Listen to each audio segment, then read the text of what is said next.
Hey guys, Mustached here to do another retrospective review. This time I'm going to be tackling Digimon Appli. Last time I covered Digimon Cross Wars, and I had discussed, particularly in the latter half, or the latter season of Cross Wars, that its unsuccess, or its lowering decline in success, has been sort of the meme that Digimon has been dying. Of course, that is yet to be westernized in the next two shows, this included Digimon Appli, and the next title, Digimon Ghost Game, have not been obviously brought to the West either, in terms of getting a dub. With that being said, I think that the decline of Digimon only was heightened by this approach to Digimon Appli. Now, I do have my own theories as to why that is the case, but again, those are only theories, but as a part of a retrospective review, I think it's best to try to figure that out. So I do think that a part of the decline, at least when it came to this particular season, is the framing of the meta, of it being an application. Of course, every season of Digimon has had a meta to it, whether that be fusion, or the tamers are the Digimon, or something along those lines, or in Digimon Season 3, where it was the card game, that was very much the meta of that season, but it was still hooked in a very good season with very great characters. But the application, via it being through a phone, definitely leaves a little bit more to be desired than most of the other metas in terms of how Digivolution works, in terms of how Digimon operate in the world of Digimon. And I do think that there is a sort of cross between that and the sort of video game, mantra of like, oh, if you play, games on a phone, then you're not a true gamer. That sort of mentality seems to seep into, I think, this as well, where the app mentality just doesn't hold as much water as previous iterations, including, again, tamers turning into Digimon, or whether it be fusion or the card game. But despite all of that, I found myself rewatching all of Digimon Appli, all 52 episodes, to do this retrospective review. And this is going to be one of those longer videos, because I'm going to talk about every single episode.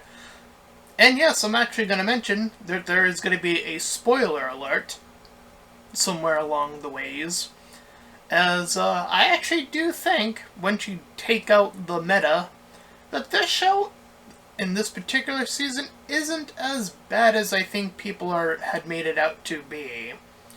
Of course, that still comes down to meta preferences, but I digress. Again, that's at least my theory as to why it was decreased in its viewership. But I found in rewatching this season that while there was a little bit of a slow startup, that as it progressed, like, it took itself a little bit more seriously, and then very seriously by the end, I would dare say. Like, it felt, as it approached its ending, that it felt very much in line with the rest of Digimon, that it felt like it was really truly found its place, despite its meta, and despite the disadvantage that would clearly bring. But there is another interesting aspect in terms of our characters that are introduced here. And three of them, which you can see on this poster, that being our main character Haru, Eddie, and Astra. And I found myself in rewatching this going, hold on, this seems awfully familiar. And that just, in rewatching it, but I was like, hold on, this actually reminds me a lot of Zatch Bell. And the very reason it did is because despite the differences in main character, that being Haru versus Zatch Bell's main character, I found myself going, well, wait a minute, who is, and I forget the main character's name, Hiro? I think it's something like that. Anyway, Zatch, trying to bring him over and having him find new friends, is that along the path of finding those new friends, he happens to befriend eventually an idol, and then later on, or around the same time or earlier, I forget the order of which he actually gets to first, but he then eventually befriends a musician or a pop, like a more songwriter, I guess, versus a pop star, which could also do music as well. Here is very much a very similar output, but our main character, Haru, is much more generic in terms of his demeanor, but we'll go more into what I mean by that as we progress. Anyway, the intro tells us by 2045, so still a long ways from now, that's about approximately 20 or so years from now, that AI will have taken over the world in terms of how we operate. So, we begin with, again, meeting our main character, Haru, who finds a tamer, who finds the app, as I mentioned, the device, rather, in a, this, like, when he's, like, guided toward a can. Now, this is referred to as the Destiny, and very much in line with how Digimon has been dealing with Destiny all throughout its moniker of, it is choice Destiny now. I mean, I always found the word Destiny a little bit used in a weird, bizarre way, in certain instances, and this being one of them, but what can you do? At any rate, we then meet his fellow friend, Eugen. And this is one of the reasons for my subtitle that you will see 100% gay-coded. And I'm not kidding, as these two develop as characters with one another, I am convinced that this is gay-coded 100%. The dialogue that these two share definitely leans in that direction, and you might say, well, I mean, there is, I suppose, a fight to say that, no, they're just friends, no, but I don't know. I think that there's enough convincing evidence here that would suggest otherwise, but we'll get to that down the road as we progress on each episode. But, as of currently, Haru believes himself, and perhaps this is another meta take, but it's his dialogue, that he believes that he is a side character in life. Very important, very sidelined. And again, when his app device appears, it asks him, do you want to be a protagonist, a main protagonist? And, they sort of use other meta context as well for Digimon as well, the goggles being the primary one that has been etched in Digimon lore forever now, I guess, ever since Season 1, so, using a little bit of that meta to get across, like, yeah, he's designed to be the protagonist, yada yada, in terms of his design. So, yes, that is where he gets it. He gets his Digimon Gatchaman. The little white Digimon you see on the right side of the poster with the search icon on his helmet there. So, as you can probably surmise, he is a search app Digimon. And he begins to do a search about who this Haru person is and just begins to run down a bunch of things, and immediately confirms, in fact, and I know what someone's going to say, and wait a minute too, but let me just get this out of the way, that he has a crush on one of the other individuals, Ai-chan, the blonde on the upper right side of the poster. And you're going like, wait a minute, that's a girl, you said this is 100% gay-coded. Well, I'm here to enlighten those and say I think that this implies that our main character is bisexual, quite frankly. I mean, the way he eventually starts talking about Eugen, again, we will need to get to it, but again, that does not sound like just a friendship, or that's where that would end. At any rate, so we see that the bad guys are starting to spread some certain rumors on the apps, and an app, and how it would work is that there'd be an app-based Digimon that would be infected by something, which we'll get to, and then that they will go run amok in the world of technology through what they call in this version an AR field. Now, I don't think that there's any point where they tell us what AR means, so we'll just call it a field, like a digital field instead, for the sake of brevity. So of course, with the help of Gatchamon, who pumps up Haru to, make his move into said field and, become that main protagonist that he is yet to believe himself to be,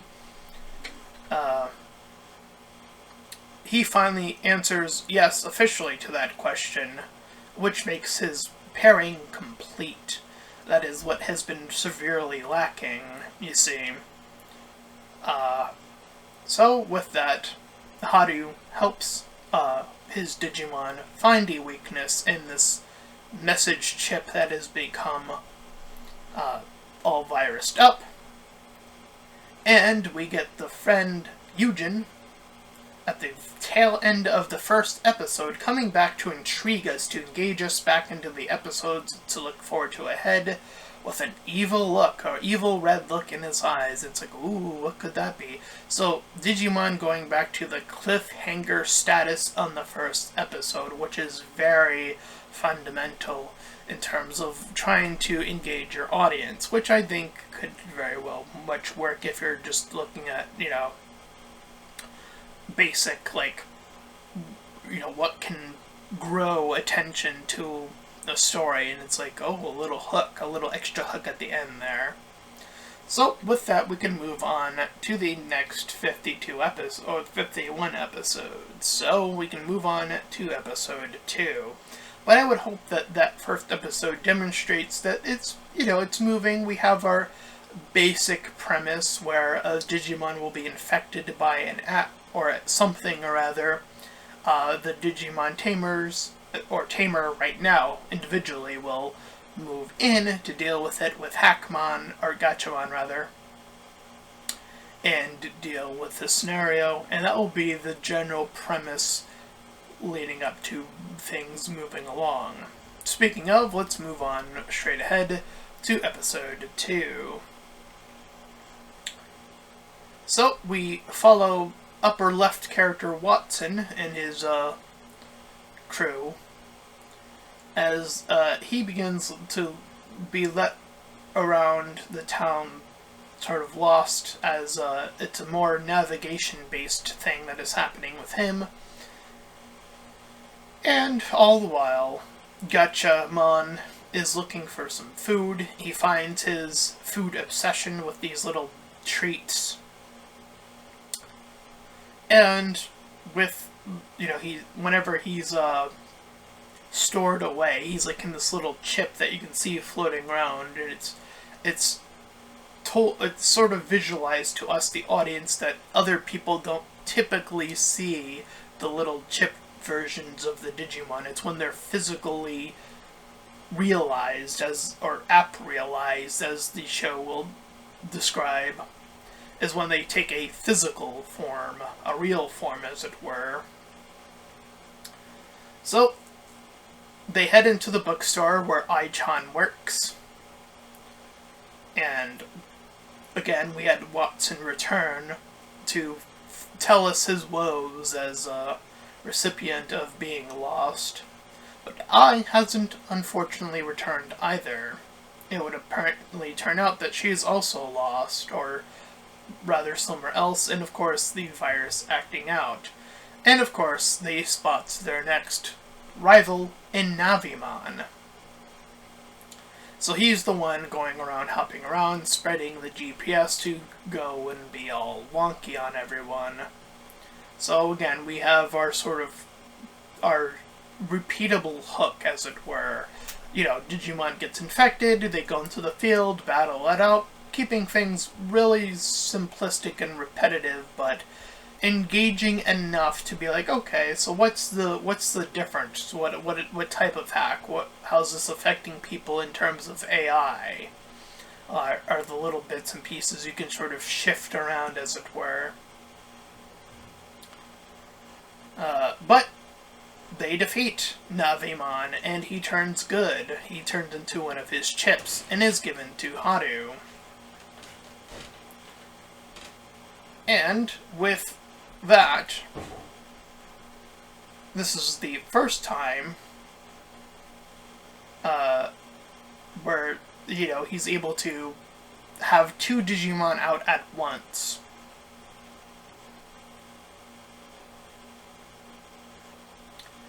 And so, we get more little, like, what's that about? We get a little cameraman who's evil little self is sort of investigating. And of course, we have our first fusion, bringing back fusion from previous seasons all the way back running to season 2. However, once again, in implying back to my title suggestion, the fusion in this is very peculiar, and dare I say, very suggestive, as it were. So, the two Digimon that operate in the fusion break out from their backs. You see it, like these two back prongs, these USB connectors, and they're like flying in from one space, and the other one flies in from the opposite end, also flinging their USB toward. And their USBs literally connect. And I can't help but note how much that just reminds me of, like, you know, the blue Avatar, like, tendril. I mean, we'll just say it because we know what that was meant to be, a sex scene. Let's not even beat around the bush about what that is, right? So, you have one of the most, you know, USB connecting sequences. Like, that never used to happen in Fusion before, but now it is happening. And I will point out that the two first characters that it happened to, the two Digimon, are both male presenting. Now, I know what someone's gonna say, well, wait a minute, Digimon don't even have sex, they're data. They don't have gender, they're data. Well, I hate to be the bearer of bad news, or rather, just telling the facts as I have been presented to them by Digimon the show itself, but that is simply untrue, as it would turn out that there are males and females within the Digimon universe. In fact, there are mothers and fathers in the Digimon universe. That was already established in Cross Wars officially, where Cutemon was going about wanting to find his parents all throughout the show. That was like his primary directive in that show, other than healing people. So it's been established in previous seasons. Now, on to the regards of the gender, because that is a different thing from sex. I know that some people still don't know the difference, apparently, till this day. I can't see why, but, you know, when it was dubbed over, Renamon's line was that Digimon don't have a gender. So they're gender non-conforming. They're not in the binary between masculinity and femininity, which would make sense.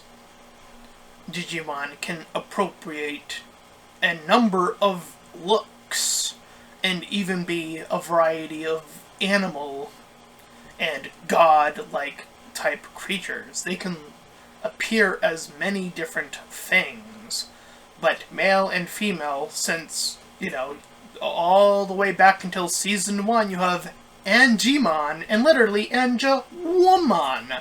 That is literally her name. I don't see how you can say that Digimon don't have a sex when you have a male version of a character and then a female version of that character. I don't see how you can fight it as early even as Season 1. It doesn't make any sense. It's right there in the name.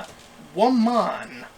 Like, what else am I supposed to say other than, yeah, it looks like a woman. Like, I don't know, like, I don't know how else to fight that other than to point out the obvious thing in the name. So yeah, when they fuse in this, dare I say, naughty way, or implicit, or like rather bizarre way, I don't know, they are able to become a stronger Digimon, that being Dogachimon.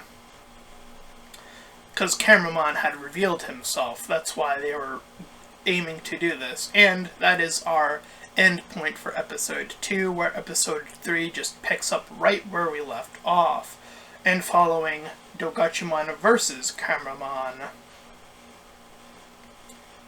And of course we have a typical fashion of the two fusions arguing over, who did the most work when they win in this battle.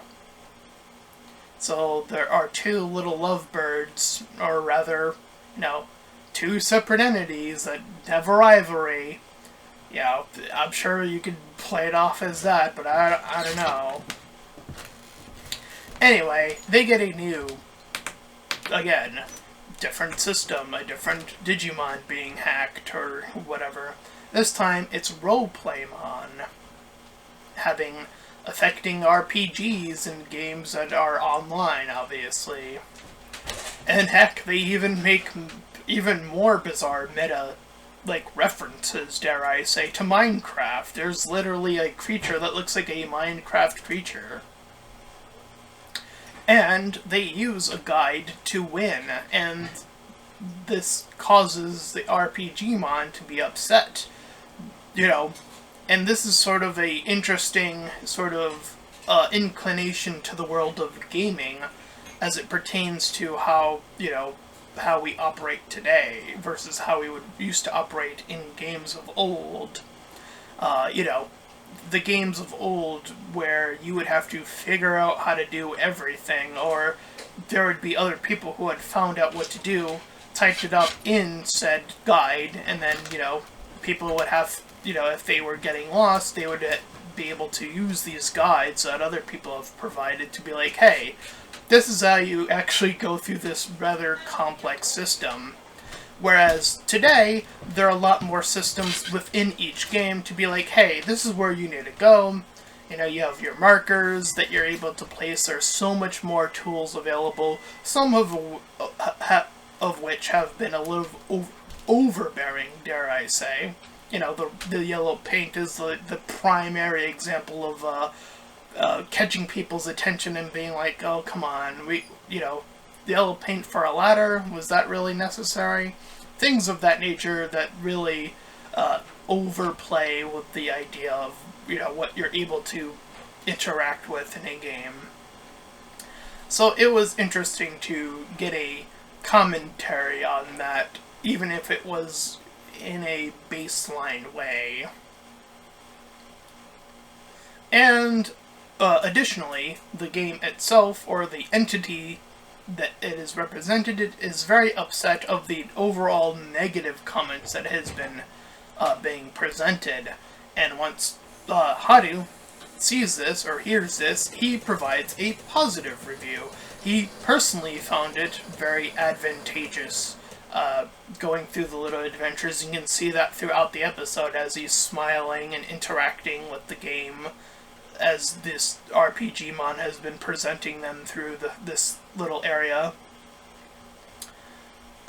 However, once they defeat him, or once he calms down and is defeated in that way, it is revealed that this particular code roleplaymon is a 7-code Digimon, and this is our sort of long, overarching, sort of like meta, or rather, sort of our, I wouldn't say cheat necessarily, but our desire to have a sort of item fetch quest, as it were, to implement in the show to keep people interested in being like, okay, so this is our new task, and finding these 6 other codes among these 6 other apps and showing how hard it would be to get these. However, by the end of this episode, we finally meet our next set of characters, because once again, we're slowly and surely revealing character by character. We meet Ray and his little, I described him in my notes as a little cat-like looking Digimon, but it's Hackmon, as I misguided that Digimon earlier in my review, but I'm too lazy to go back and record this because it's going to be a long-ass video. Anyway, that brings us to episode 4. So, this is where Halloween arrives, and Gatchaman is exploring the world of Halloween. He's out and about in a little Halloween costume, and he's like scanning about like how sweets are used and all of that stuff. So Haru engaged in reading, and very much so, and Gatchaman wanting to explore. He's like, oh, I want to investigate further. So Haru says, go out and investigate for yourself. He's being a little bit dismissive here. But Haru does eventually, when he concludes his book, that he begins to feel a little bad for doing so. But we do see that these cameras are certainly keeping tabs on Gatchaman and his moves, as well as Haru and his moves, respectively. But in preparations, they're still dealing with a cameraman who has now recorded footage of Gatchaman being like, oh, I give up, and Haru calling out a bluff of that being fake or AI generated, and is able to see through this ploy.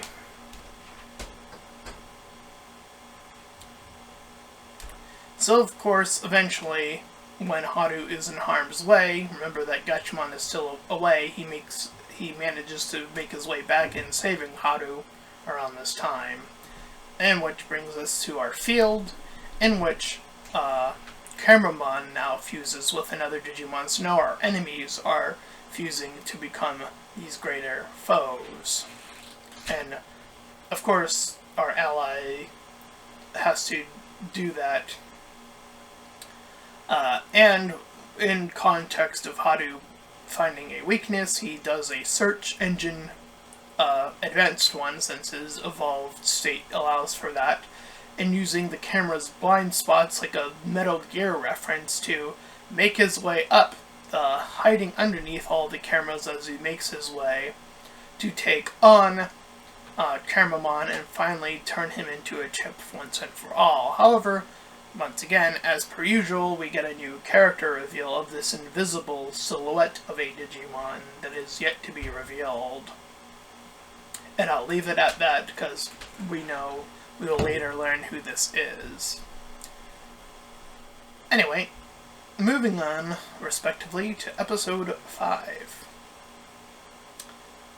So, Haru is sort of messing with the his little device, and he almost gets it wet, and Gatchaman is like, "Oh, be careful! Oh, geez, you only have one of these. Careful with your toy." Sort of again alluding to the meta, I guess, a little bit here. But this is where finally, in episode 5, we're being introduced to our new characters, that being Eddie, the idol, the TV idol. Again, in retrospect to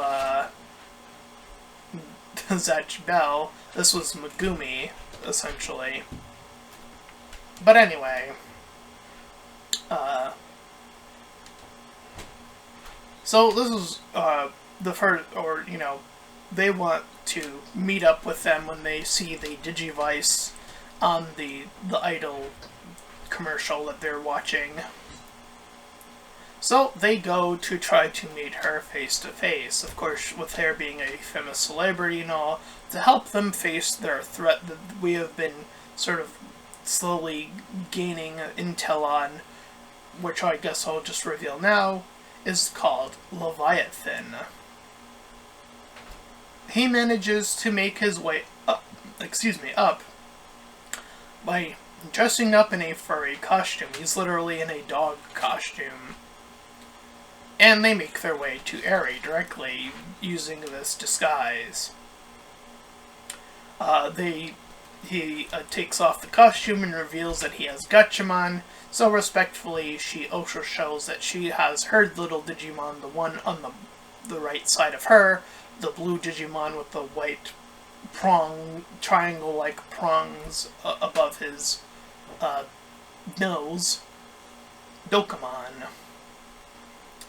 So Dokkamon is a fighting based Digimon, I guess he'd be like in a fighting game app equivalent.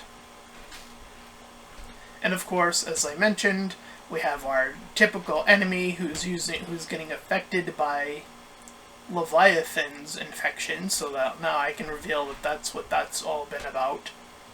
And they enter the field, and now Eddie is the one who is driving the battles forward for this episode. And of course having Haru and Gatchaman as backup. And we learn a little bit more about her, saying how she's been with her Digimon for 6 months now. And her question that she was asked is, do you want to see other people smile? In the wake of, idolization, it's all about that celebrity sort of attitude, or rather, in her case, again, wanting to make people smile through entertainment, through appearing and being that icon of a figure in the literal sense. And of course, to end us off, we see Ray has been scoping them out continuously as we end up this episode. So, 6 continues onward, episode 6, where we watch Eddie's show. She's trying to learn how to cook. She's not that great at it now, so she goes to find a feeding app. So she gets her Pedro Primon, is the Digimon app here, who is like this cook reviewer app. And this is where they interact with him, the fusion, blah blah blah. But they also establish that the place that they're going to start meeting up is the library where I works. And I and Watson regularly are there. She works there with her father, and Watson is just generally around there most of the time as well. But this location of the library is going to become detrimental to our crew as we started picking them up along the way here from now moving forward. So she takes on her mentor in this food app, learns how to critique in a way that when it comes to food, it's not simplistically just about how the food tastes, though of course that is a part of it. That'd be like the 101 part of it. It's like the environment that the food is housed in, that would be a part of your review. That, establishment is also equally as important to a food critic. You wouldn't want to eat food in a place that looks dingy, right? So there's that, and to sell the idea of food, create this sensation other than just saying that it tastes good. Like that just it tells us so very little to enrich the very essence of what you're writing in terms of review. So I think that is a fascinating way of looking at review in terms of even outside of cooking, just reviewing in general. Creating this dialogue that illustrates the power of something outside of just this is this, this is this, this is this, and illustrating why something can be very effective in ways that enhance the review outside of the sort of baseline of like, this happens and this happens and this happens, which is a recap for all intents and purposes. And I'm not here to discourage recaps, and in fact, I would encourage newer reviewers to start with that approach. In fact, I think that that's a very healthy way to start reviews, is to, retain the information you saw from the show and just recap everything that happened, even if it's a very basic one. Again, especially if you're just starting out, if you're a new YouTuber, that's the advice even I would give to a reviewer specifically is, that's a great starting point. And then work your way at, teaching then how to find your own voice, how to create your own spin on something, whether that, from time to time I tell anecdotal stories about stuff that relates to the thing I'm talking about. That's something I choose to do because I feel like that brings my unique voice to the reviews that I do from time to time.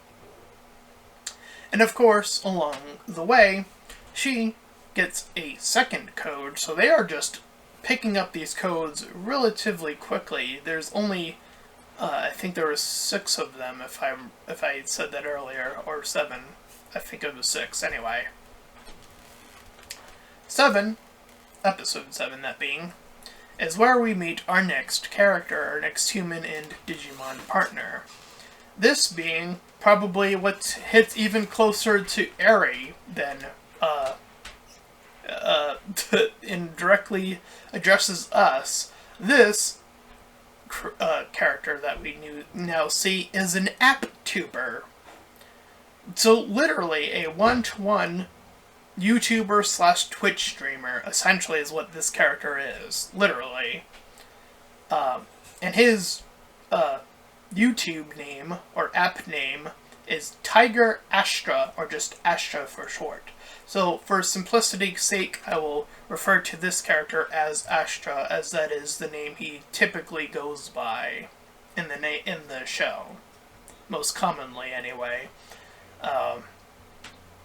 So, he is a app user, a YouTube user, essentially, equivalently. He, during one of his videos, has the yellow Digivice. She had the blue one. Our main character has the red one. Color coding and all of that. His,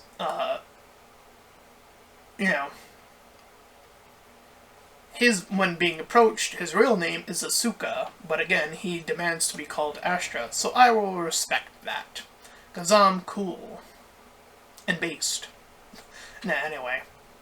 So, Haru, of course, doing much like he did with Eddie, and trying to meet up with this app YouTuber. And the Digimon he has is Musimon, short for music. So, I think Musimon's a guy too, a male Digimon. I could be wrong here. It's a little harder to tell with his voice if Musimon's a male. Again, I could be wrong on that one, but I'm going based solely on how they talk with the Digimon typically, and I'm pretty sure in the sub they use he in reference to Musimon. I'm fairly certain that was the case throughout. So I'll just stick with what I was seeing on the sub anyway. So, as I mentioned, a music playing app. But as it would turn out, the little twist on this character is that his father lives a very traditional Japanese lifestyle. He seems to be very much like set in this old era of like respecting tradition and so on and so forth. But his father, interestingly enough, despite that, wanting his son to be an heir or not, doesn't seem to really like. He doesn't seem to push his son in that direction all that much. And in fact, when his son insists upon having 30 minutes to, do his bit on being a YouTuber, his father actually allows it. So that was a little refreshing, like, oh, okay, so the father's like, he's trying to straddle the line between, like, what he wants versus what the son clearly wants to do with his life. It's like, okay, I can see that they're trying to make the father an interesting character, a little balancing act there. And of course, having our rival of the episode being a time-based one, and then entering the field.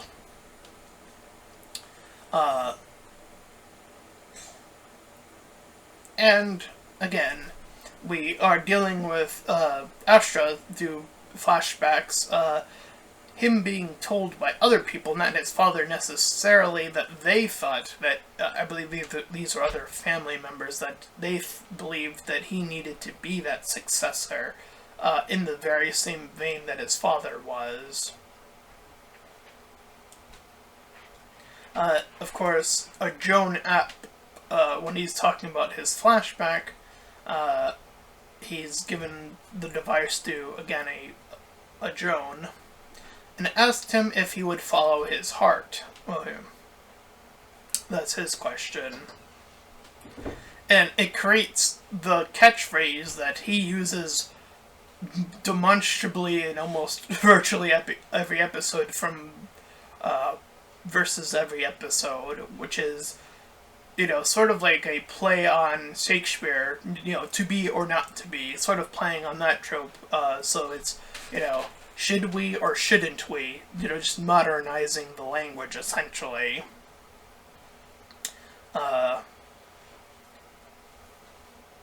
In our dialect. So that's essentially his catchphrase all throughout. She has her own catchphrase as being an idol. I should have mentioned this as well. That being, for her, Adi-chan, her catchphrase is, I'll give you an explosive punch. This is very much her character, you see. As it is demonstrated, she's actually very kind. But she, her Digimon is still very much punch-based as well, so finding those little dynamics that fit very much between Digimon and Tamer is still very much in tone here. So, obviously, Musimon is the one who inspires him, using a beat to the beat of his heart as he's suggesting to move forward rather than stay behind and pick up that vice and answer yes to the question. Which again is also simultaneously the birth of his catchphrase, simultaneously that he uses in every single video that he makes.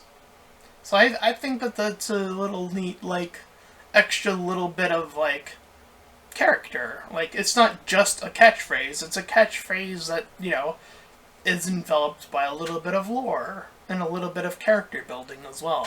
I actually really enjoy the writing here, outside of, downplaying, like, oh, it's an app, whatever, Again, my theory as to why this particular season didn't do well.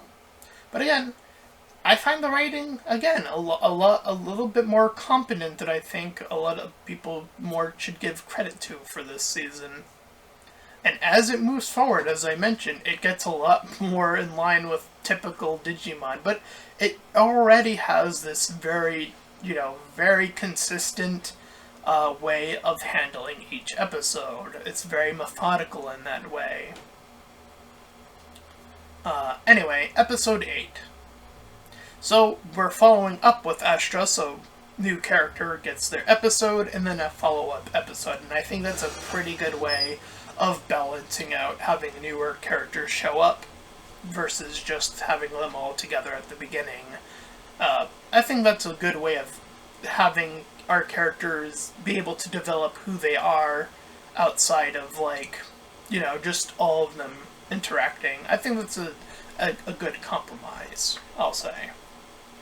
So anyways, we follow up with Astra in episode 8 in his newest video, where she's doing a don't eat food for X amount of time for whatever. And his classmates already know that he's this YouTuber, and they love his bit, they love his catchphrase, they're all fans of his, which is cool. I wish I was a YouTuber during my high school, so I could have had that that echoing, support in that time frame. Unfortunately, I joined the YouTube system a little bit on the late end, way after, during college, so unfortunately I did not get such a chance to do so, and I also additionally joined the YouTube system a lot later than I think, in such a state where, unfortunately, YouTube's system is just so big, so massive. There are so many content creators now. The newer content creators that I find from so rarely, just because of how the algorithm pushes bigger content creators first. It's so unfortunate that that is the way the system works, which is the only thing I'm a little bit upset about his character for being this already successful YouTuber. I think it would have added that extra bit of dynamic if both, because for Eri, she's not the top model. He's one of the bigger YouTubers already. I think that dynamic of having both be a little bit struggling in their respective fields would have been having a commonality between them, because they do seem to have stuff going on between these two characters as we progress along the way. Anyway. And speaking of, he wants Astra to meet Eri, in fact, so that we can have our trio. But, again, when they do meet, they immediately have these two varying different egos against each other, almost in this rivalristic sort of way. And, dare I suggest, this may be one of the beginnings of a straight couple, perhaps, in the show. The only one that seems to persist or develop in that way that suggests, later down the line could imply that they could get together at some later point in their time, because even by the end of the entire show, there doesn't seem to be an implication that they hooked up or anything like that. Which, given these characters' ages, I didn't, suspect that any of them would be like, oh, I'm in love with you, or anything like that, but I mean, it does happen in certain shows, but that's, I think that's a bit more rare, I think. And usually would happen at the end of the show, right? Avatar The Last Airbender immediately comes to mind of oh, will they, won't they, and then they kiss at the end. Katara and Aang, right? That's the one I immediately jump to, being oh yeah, young couple, blah blah blah, etc, etc. But anyway, getting back to this, so obviously Astra's stuff is getting messed with. Recordamon is the one doing it, is the one prompting him to do these more, sort of alluding to doing these things that would make him even bigger, because he's not the biggest, he's just in the top echelon of YouTubers in this regard. He is told ways that he can, again, make his content even better by but I'll essentially, it's called recorded line, but I mean, I could just replace that with the literal algorithm. If I think Algorithmon would have been a much tighter pick in this response and how they're interacting with each other. And, like, he's, this Algorithmon is telling you how to get more successful. It's part of the algorithm. It's right there, right? The system is telling you how to operate. So you fall in line, blah, blah, blah, right? I think that would be much more compelling as in terms of, like, Digimon apparatus that they're going against. And of course, Musimon is not liking where this is going, as Asha feels that need to be that #1 spot as a YouTuber, as I'm sure any YouTuber just wants recognition, even the biggest YouTubers. And I hate I hate whenever big YouTubers say, "Oh, it's not for the money." Fuck off. Every single YouTuber who's ever said that, fuck you. Like, seriously, fuck off. If you're gonna say there and have a PayPal, no, you don't get the you don't have the audacity, or you don't deserve the respect of saying that when it's just false. Like, fuck off. Just tell the truth. Just say, yeah, I'm doing it for money. It's a job. It's a fucking job. I'm tired and sick of this attitude of, like, yeah, I'm in it for I'm just in it for fun. Like, come on. Be real. Be real with your audience. Yeah, I get that there is an idea of fun in there, but I hate the idea that that's, like, the main thing that keeps you around. It's like, come on. Be real with your audience. Be real with them. Tell them you want money. It's a job. I'm sad that that's the state of affairs that still plagues YouTube to this day, and I do wish that this episode began to address those issues right here. But again, it's very base level, so I didn't suspect that they would go that far. But again, it's really discouraging to, at least in the real world, see that YouTubers, even to this day, 2024, still behave as if everything they're doing for content is for the fun of it. And that really doesn't make sense in terms of, like, some of the video output that I see. Like, you're doing it for the fun of it while also calling out another YouTuber. I'm gonna press X to doubt on that one. Yeah, fun, okay? Sure. You keep telling yourself that again with your PayPal and your monetization and your buttloads of cash that you're getting. Keep saying that it's just for fun. Keep lying to your audiences. Whatever. Like, I'm gonna be real. Like, yeah, I don't make a lot of money. I only have one PayPal supporter. One. Literally one. But I know if I had more, I'd be like, yeah, I'd gladly invite more. Like, I want more money. It's a job. I want money. What am I supposed to say? Like, yeah, I have fun talking about Digimon. It's one of my favorite franchises that just happens to coincide with the fact that I'm still trying to make money at the end of the day, really. Ultimately, like, that's the bigger line. Anyway, obviously they defeat the evil Digimon. Asha, as I mentioned, he's almost pushed into making those videos, and then they go on to defeat him. He becomes cleaned. They do the fusion, blah, blah, blah.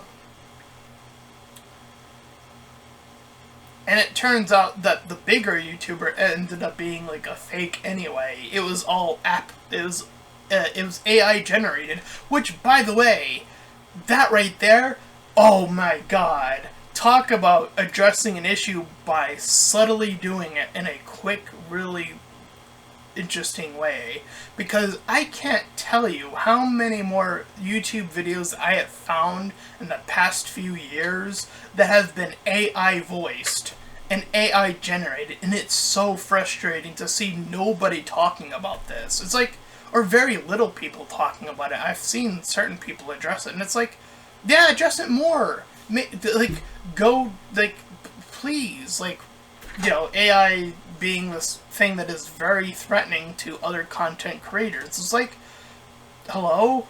You know, the CEO of YouTuber seemed to be very adamant about this being a good thing, and I'm like, but it's taking a spot of a real YouTuber. I'm sorry, but what's the good in that? What's the good in having fewer real YouTubers in our space when our space was once overflooded? It now seems like it's being more and more flooded by AI rather than actual content, actual real people. Like, what are we doing? When people's, livelihoods, their jobs are at risk now. Like, what is happening? Like, I'm surprised that nobody, like, very few people are talking about it still. And to have that very, very, quick thing of the creator, the YouTuber we saw, be, faked, AI'd, I think alludes to this concept, allows the audience, to engage in a deeper conversation, which is why I really like this show in terms of, like, yeah, they're starting to address slightly heavier topics as early as this, which I'm glad that they are. AI in general, keeping in mind when this came out, which was, I would probably venture to guess, it wasn't too long ago. I mean, Digimon Ghost Game, of course, coming out respectively afterwards in very current year, but, like, I would still say, like, this was, like, in the era which, I would guess that AI must have been, like this very hot button, and only seen as a good thing rather than, like, but the thing about this show, which is what makes it really good, is that it's, like, no, AI is not necessarily all good, but it's not necessarily all bad. It's showing both sides, obviously. Anyway, moving on to episode 9. So now we have our full trio.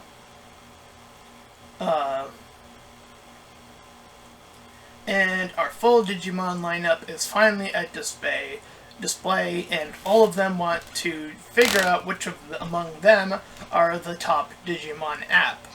And they all create a custom app field where all the Digimon are out. They're all competing in these various competitions.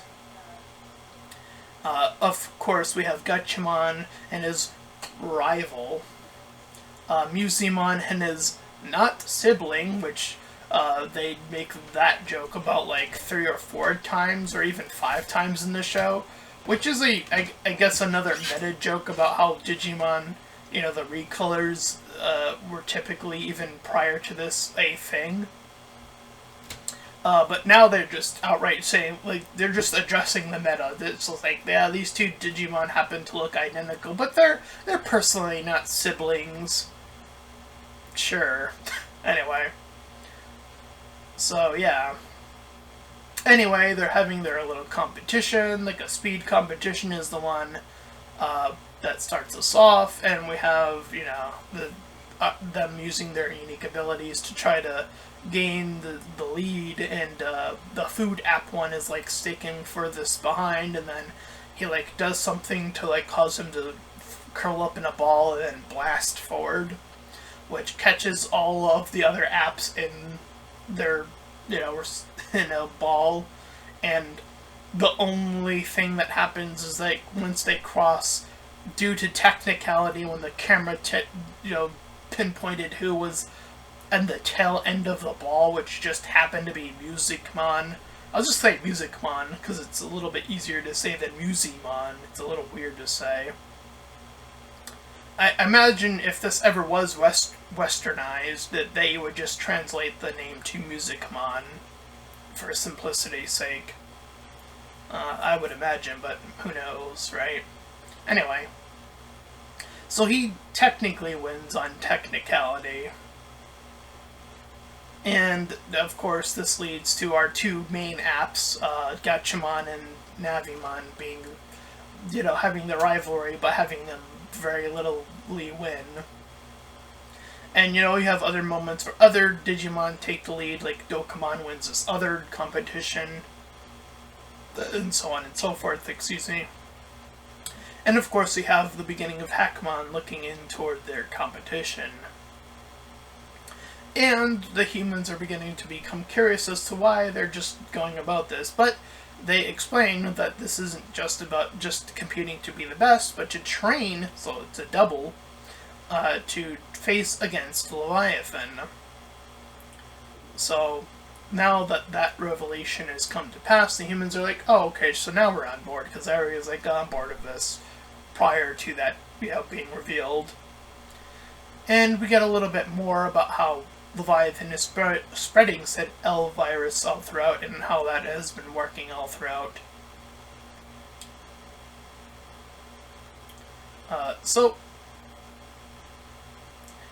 Haru begins to, again, address what I had been discussing earlier, deferring to the idea that their AI pals, which are their AI app Digimon, are good.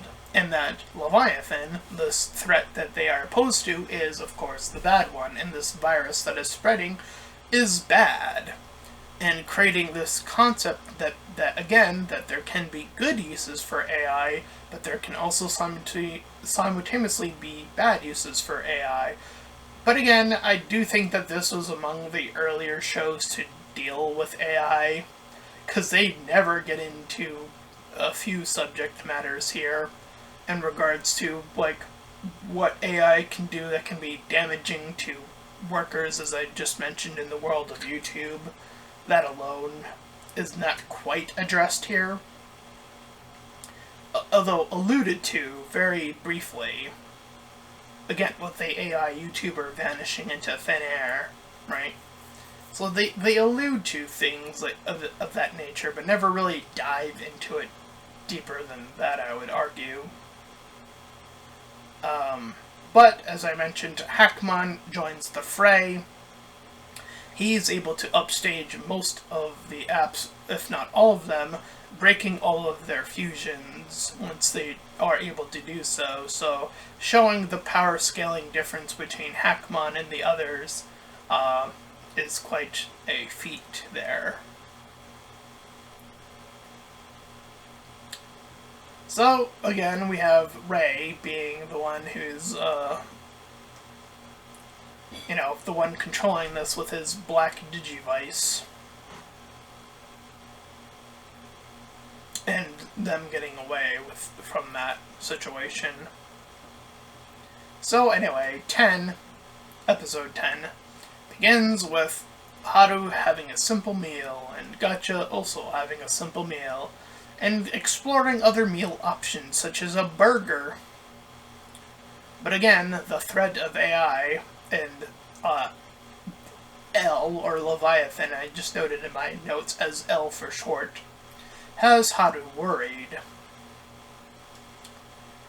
So he learns that the 7 codes are all going to have this meeting, apparently. So he informs his squad about that meeting taking place, and what that meeting would indeed entail, and Eddie is able to establish what they would talk about outside of just, their mission, apparently. So they go to the field, and this was a ideal way for Ray and Hackmon to get their additional chips, the 2 of the 7 chips that I have been talking about. So, Hackmon is using that to gain them in. Mailmon is the one who's, working with him to urge the others into this trap. And Gatchaman has the other 2 in his helmet. So so this episode's a little bit of a goof in terms of, presentation. How he's trying to heat up the pool to get Hackmon, or Gatchaman, to take it off, and the helmet. And just to get the codes and all failing up until that point. And of course, Hackmon eventually just shows up with Ray. And again, all three try to face him off again, but then he evolves Hackmon to Ragermon, and again, once again, wrecks all three, and takes the 2 remaining chips and just walks off. And that's how episode 10 ends. As we move into episode 11, as I mentioned, this is going to be a long review. I'm an hour in, and we have a lot more to go. So the trio is trying to now make a plan to get their chips back, among the 2 that they lost and the 1 that he additionally has. But Ray can seemingly not be tracked via Gatchamon's services in being able to search on people. So they decide to check in on the Digital Sea, an area that is like, I guess, a meeting spot for various Mons and potential humans, I guess, where they meet Cookmon, where he's trying to gain the scoop about if they have seen a human in the digital field area that matches Ray's description, which he does.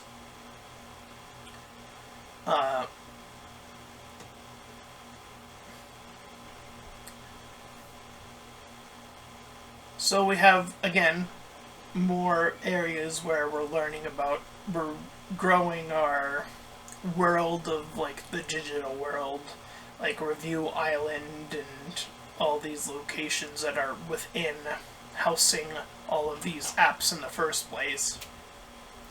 So we have Kosamon, an app review, a gossip app review specifically, is the only one to stick around, where all these review mons are skitterish. And they're still, again, trying to get more intel about Ray, about where he could potentially be right now. But, unfortunately, due to them taking so much time, they're found by an opposing Digimon, Sakuseimon, a Digimon with a fan-like weapon, and uses these tile-like traps to mess with them. So again, they're just being manipulated via these traps that this Digimon is able to contract. And Ray is the one who actually moves in and goes in for the attack back, taking down Susukeimon, at least temporarily speaking, and asking for an individual, that being Hajime, in which we eventually learn that this is Ray's little brother. So now we have a little bit of an indent into just saying, oh, Ray is seeming like a villain in this. But no, as it would turn out, that's not quite the case here. And that alludes us to moves us on, rather, to episode 12. So they have a fight to get, versus all the chips. And, Haru is much more invested in learning about Hajime in this whole situation, in which we learn about Ray's backstory. How he mentions how his father has left them, and that their mother had passed away. And as such, it being only just them, I believe due to their age difference, they were going to be separated. I think this is a thing that can happen, depending on... I think that has to do with the age bracket in terms of, like, adoption. I think. I'm not too familiar with Japan's thing on that, so I can't say for sure. I just know that there was a point, at least in Japanese history, where Japan was actually overpopulated, and then they had created a one child per household rule, essentially. And then if a second child was born in that household, that they would have to be moved out of that state, or out of the country of Japan, I believe was the... this is before COVID, obviously. But that is a definitely I'm sure that has very little to do with, like, the actual, like, again, dealing with, like, being left alone, essentially.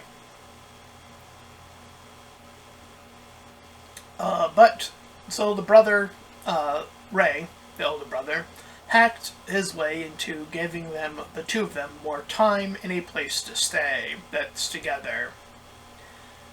But he's given a riddle over the internet about Leviathan. So, he figures it out relatively easily, being a hacker, and Hajime decides to go with him as well. Hajime points toward the door, towards this, like, sliding, spinning door, and walks through it before, as Ray's sort of standing there, kind of wondering, like, what's going on. And Hajime, in between the, when the door slides and he can no longer be seen, once Ray makes his way through to the opposite side, he no longer sees his brother, his younger brother, who he learns has been erased, or rather removed, or teleported, or something or other.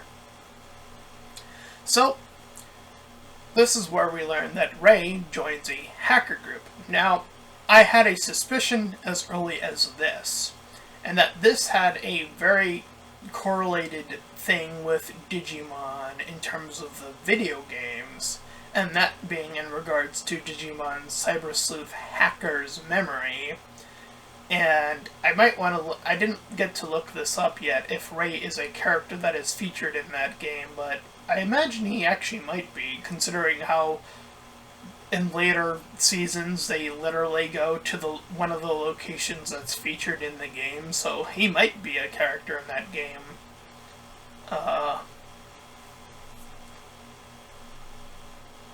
In terms of, like, one of the other ones. Anyway. So, surprise, surprise, they get a return of Sakusaman. And again, Haru, of course, wanting to save Ray, always continuing to fight in this more protagonistic way, proving that his ideal of being the side character has been erased already.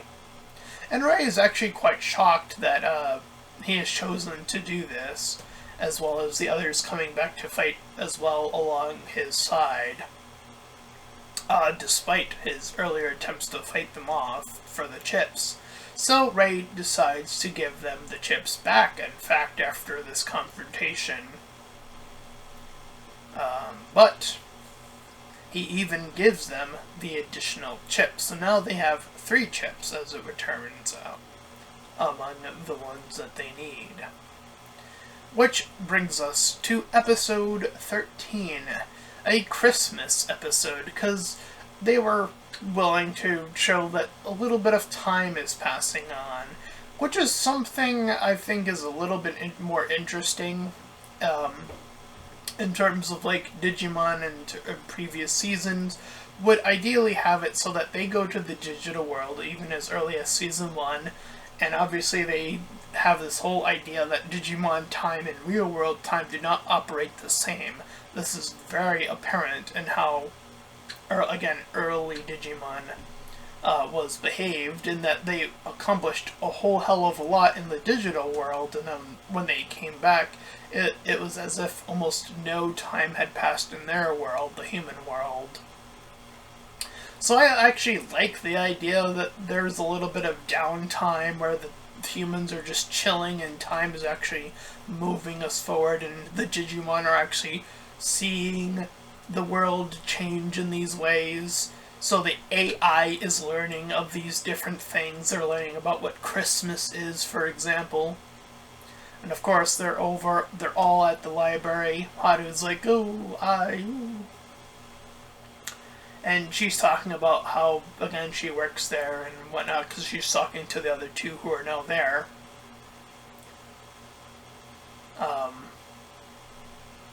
So Aries being messed with. She's, like, being told, like, how to operate to become a better.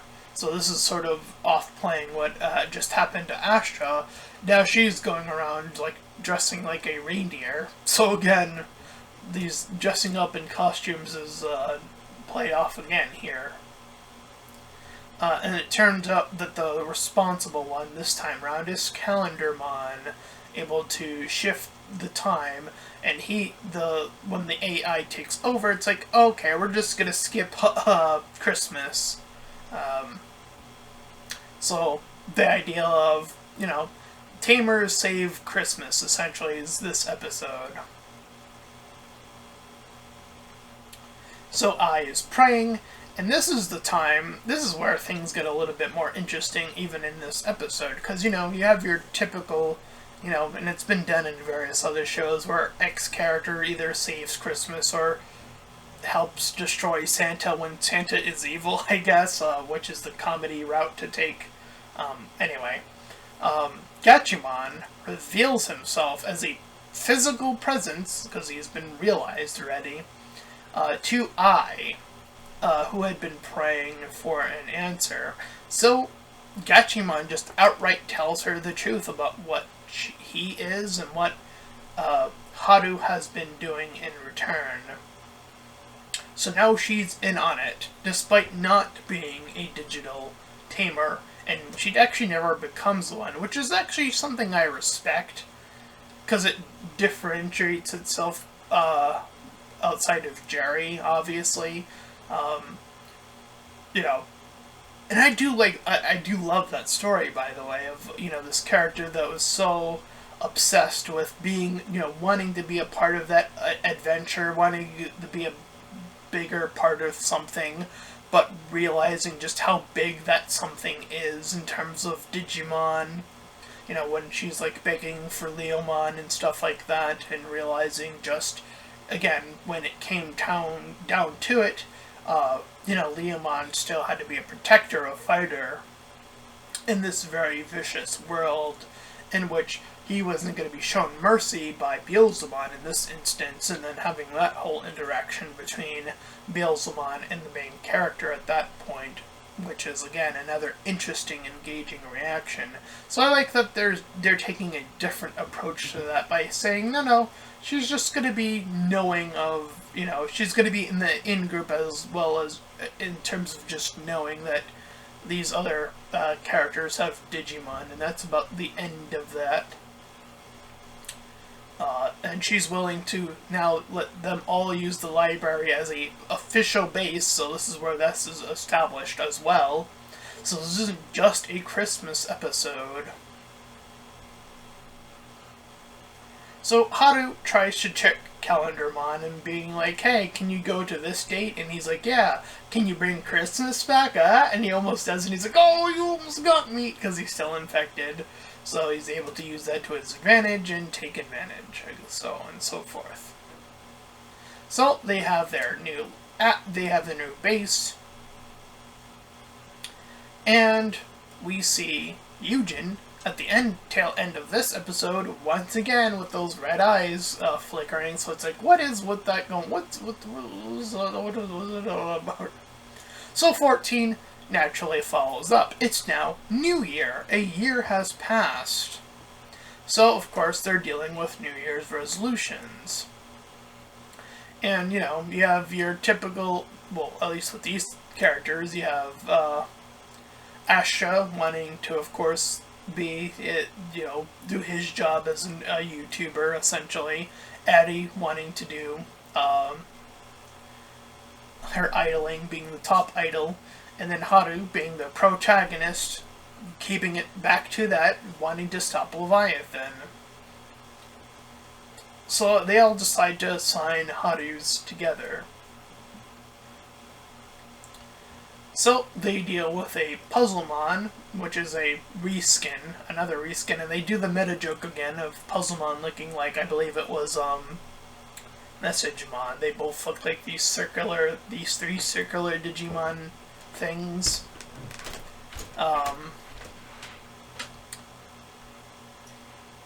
So Haru, does his bit But it's the others trying to come in and, the Puzzlemon rearranging these puzzles to try to mess with them. Dokemon, like, trying to punch there's a bit of a gaff, as it were, on the dealing with puzzles by brute forcing them, essentially. And having the others try to deal with the puzzles as well, and them finally being able to overcome Puzzlemon.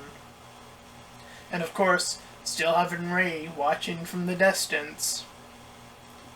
And we have Coachmon is revealed as an adversary to them, the Human Tamers. So, we then follow up with episode 15, where Eri joins a fortune app. But Astra also happens to use the app, but they're still at odds with one another, so he's like, I might use the app, sure, but I don't believe in following fortune to a T. The idea of, if you're told a fortune, you should do your best to do things to move you closer to it, rather than Astra, who's doing his best to avoid it while still kind of following the gist of it. So two different ideas about, fortunes. And of course, them wanting to use, the main character, wanting to use what they can get on fortunes on beating Leviathan. And unfortunately, even that is under complete mystery due to certain AI blockage of that information, as it were. So, of course, with a appearance by the invisible Digimon we saw some time ago, Maynumon, I believe her name is, having her come out and be this adversary, we have Ray joining with Ray in his own way, of course, sort of being this solo entity for quite a bit here early on. And Astra and Eri going after the fortune teller that has been taken over by the L virus, while the other two deal with Munimon. So we have a 2-2 group split up here. So Astra, as I alluded to earlier, using his ability to not, get hung up on fortune, is able to use that to his advantage here to help him save Eddie, in fact, who ends up almost falling off of this roof-type section. And they are able to eventually fuse up once again and deal with Tellermon, who ends up being another code. So now they have 4 code crown things among the ones that they need. So that brings us to episode 16, where, advancing our main plot forward a little bit more, Haru gets a voice over his Digivice that calls upon his name, and it is his grandfather who is calling upon him. And Gatchaman cannot find any info about his grandfather. So they decide to go there in a physical location. And thus we learn about what he was going on, about how he was studying AI, and how, he would go to these universities and learn about AI from others, and so on and so forth. They date this AI, by the way, all the way back to 1956. That is a long-ass time ago. So that tells us, AI has, even as simplistic as I'm pretty sure it must have been back then, whether that's just, as simple as sending a message. Technically, that is a sense of AI, in a way. If you think about it, I guess that is technically true.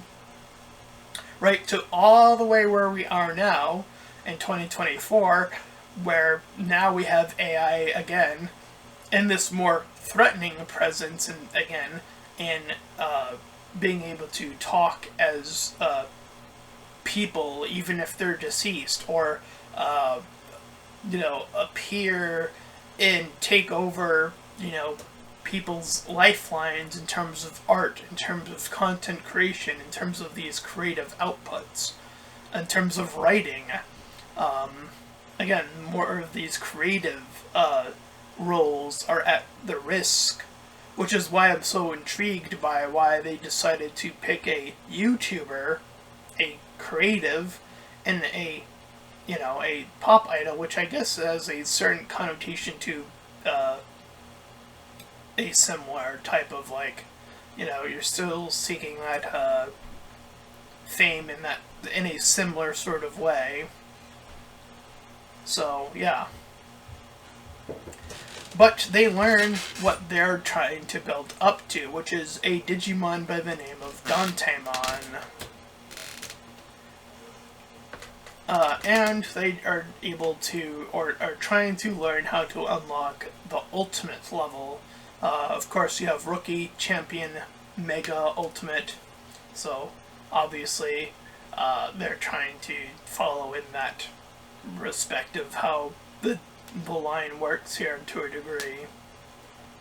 Anyway, we can move on to episode 17, because of course I'm going to mention, of course, Ray's watching on from the distance yet again, yada yada yada. So Addie comes out with a song, being an idol, and AI is helping her set up her schedule here. And she meets one of her fans, and she does something, she does the going the one step beyond of the celebrity. She goes out and gives, like, one of her top fans, like, this entire album for free, essentially, like a gift. So, and she's trying to become, again, as I mentioned, the top idol. She's, like, in the middle place, if I remember this correctly. However, the app that is in charge, or the one that has been taken over by Leviathan, the virus, puts her at the number 1 place. She's now everywhere.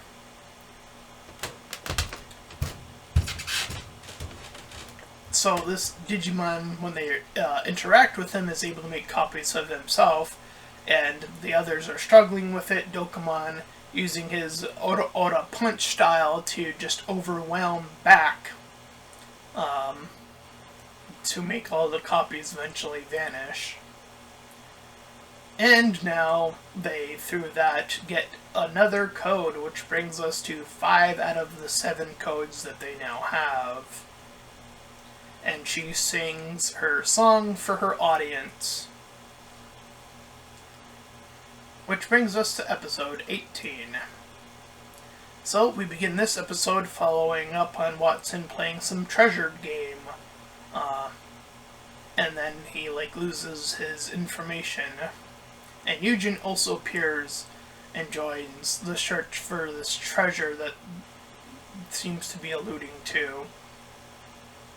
So, the others are inclined to join, Astra and Eddie and Haru being last among them to join this little hunt, as it were.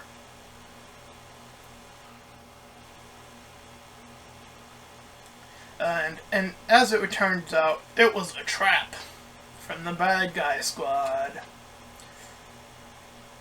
And they had them on this railroad where Rashomon is messing with the railroad, and now they have to fight this app that, if they don't stop it, it will make the train, obviously, monorail into a collision.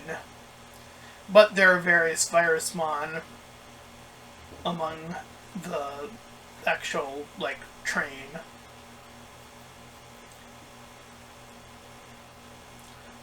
So, as they are defeating them, Musicmon copies a monorail lead to get the trail, the Digimon, the actual, like, one that's traveling, because they have the trained Digimon itself, stop.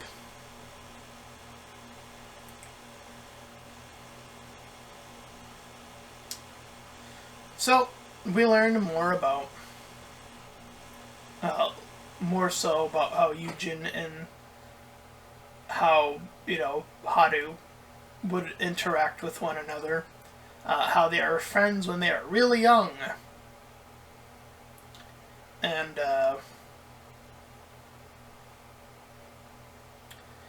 having others, because Eugen hasn't been interacting with Eddie or Astra, he's kind of been thrown into that mix, so the others are sort of intrigued how these two very differing people, that being Eugen and him, Haru, are even friends in the first place. So he's like, okay, I'll go over that a little bit.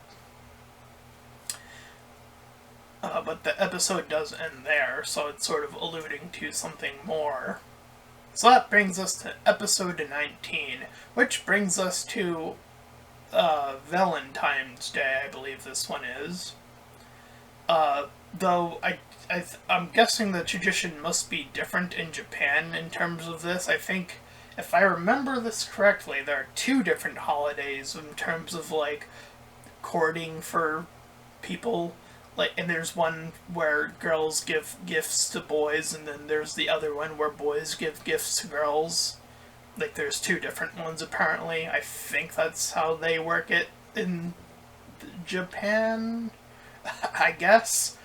I guess that's sort of a cool idea, instead of just having the one holiday, but we only still have the one Valentine's Day, or as some people have come to have called it, solo day or whatever, when you're alone or whatever. Anyway, so, Eugen is the only one using, as we learn, this, they all have phones. Watson is using this waffle, like, that's like their Apple equivalent. So he's using Waffle 11 instead of Apple, whatever it is. So obviously trying to play off of the food type. Eugen, conveniently, and it alludes to something a little bit more nefarious with this character at this point. It's like, okay, he's the only one using the L phone type, which obviously L has, as we've been I've been alluding to, is obviously short for Leviathan. We've been seeing the symbols popping up of the L throughout the show thus far. I have yet to mention that, but I think this would be a good time to do so, in regards to how everyone seems to never click that L stands for Leviathan, despite knowing that Leviathan is a thing so far.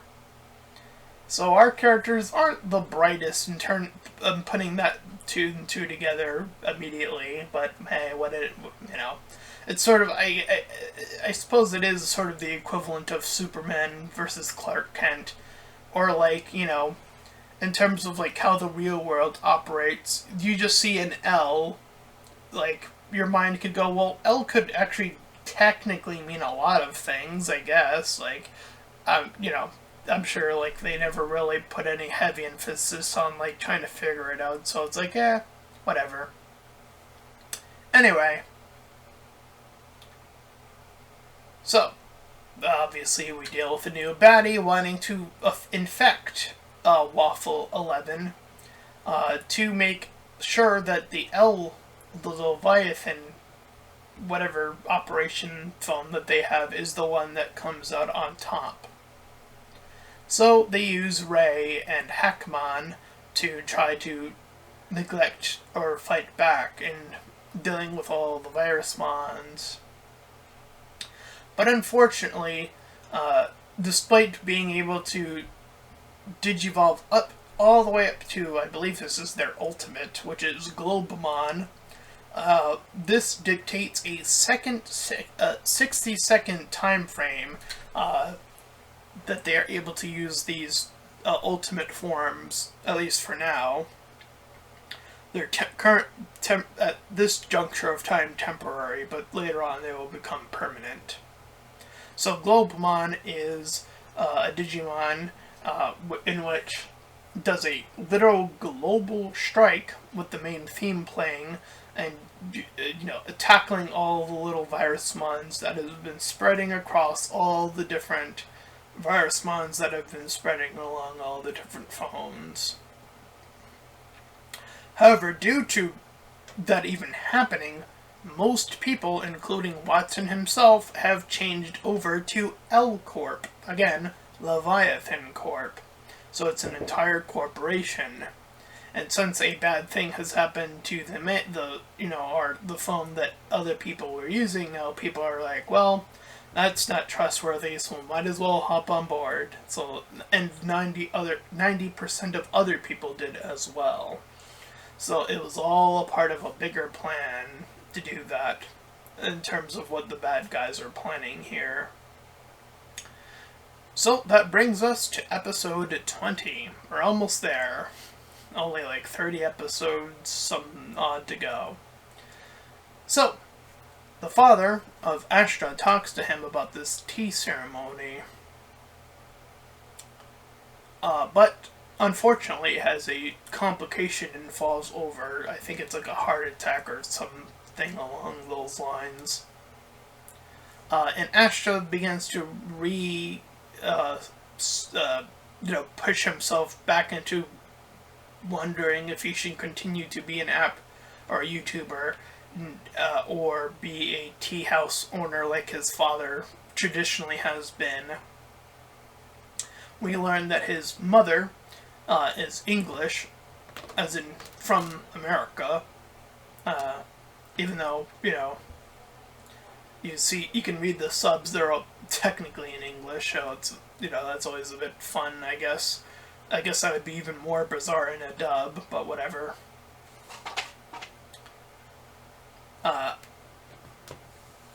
And he begins to have these dreams about, and following it again and being this tea master, following in line with his father, but, that push between that life and the YouTube life.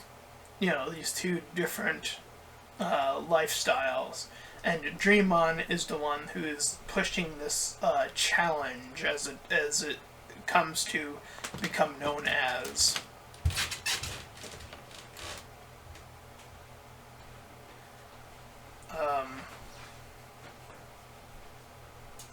So again, he's when vital enemies are on the prowl, Ashtra is placed asleep, and he's tasked to make a difficult decision from Dreamon.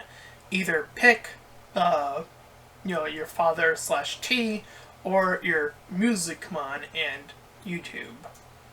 And he's unable to move for quite a good deal of time here. But decides to jump on it's like this visual scale, and he chooses to just jump on the scale and try to choose both. So, Dreamon reveals that this was all a test. And to give him the next evolution in his line, as well as getting code 6 of 7 at the tail end of the episode on top of that, so they are really close to that bit. But 21 now following Eddie, so now we're going back and forth. So the top idol, the actual #1 spot, makes an announcement that they'll be holding a new competition to find out who will be essentially the new god tier idols, essentially.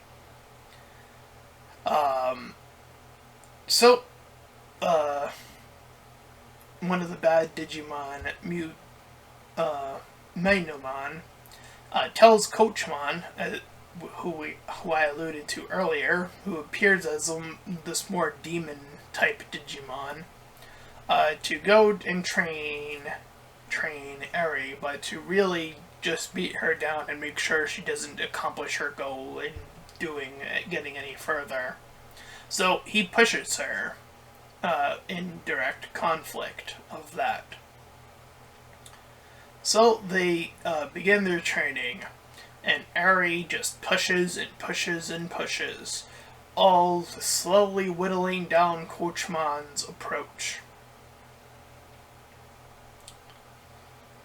And eventually gaining his trust to outright admit that that's what he was, being a adversary to them, and then being like, okay, I'm actually gonna join your side. As it would turn out, you showed me your spirit. So, you know, that was cool that just her actions is what allowed a bad guy to turn good. I mean, technically he wasn't doing anything that bad up until that point. He was just sort of working under a bad guy. Anyway, that brings us to episode 22. So we now follow Rei. So again, moving on from character to character on episode, Rei is dealing with Hackmon, and we learn about how his interaction with this Digimon, obviously an unzipping WinRAR equivalent type enemies. And it goes into this flashback about how those two interacted, and it goes into their current timeline where they have yet to have dealt with him. And it was interesting for Rei. His question was, "Are you alone?" And he initially answered yes, which is what everyone else answered to, that being a yes to their questions. However, Hackmon was there, so he was actually supposed to answer no. That's what makes his character distinct in his questioning, or the question he's given anyway. So he still believes, despite Hackmon being there, that he needs to find Hajime on his own. That he needs to do this on alone. He does not see... He sees Hackmon still as more this accessory to a thing, rather than an ally to this goal of his.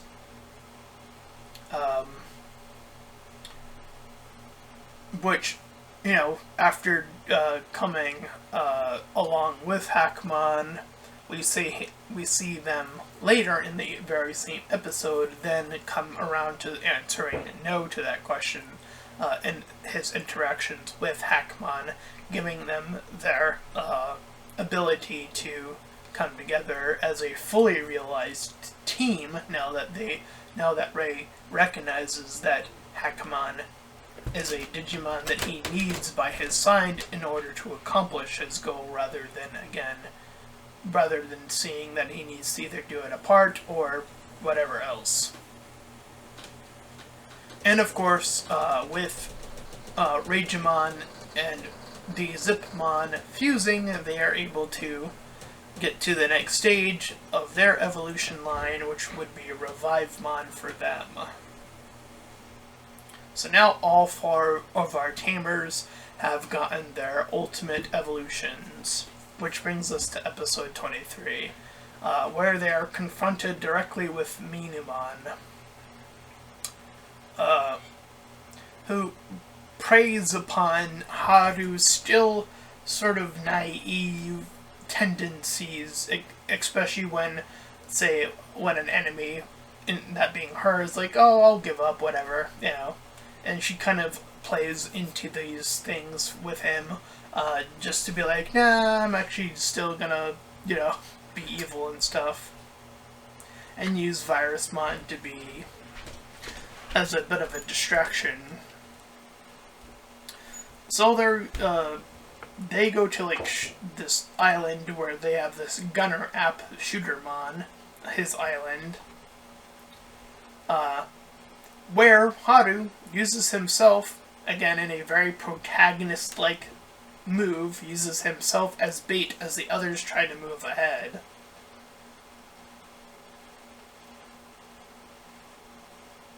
and of course dealing with that.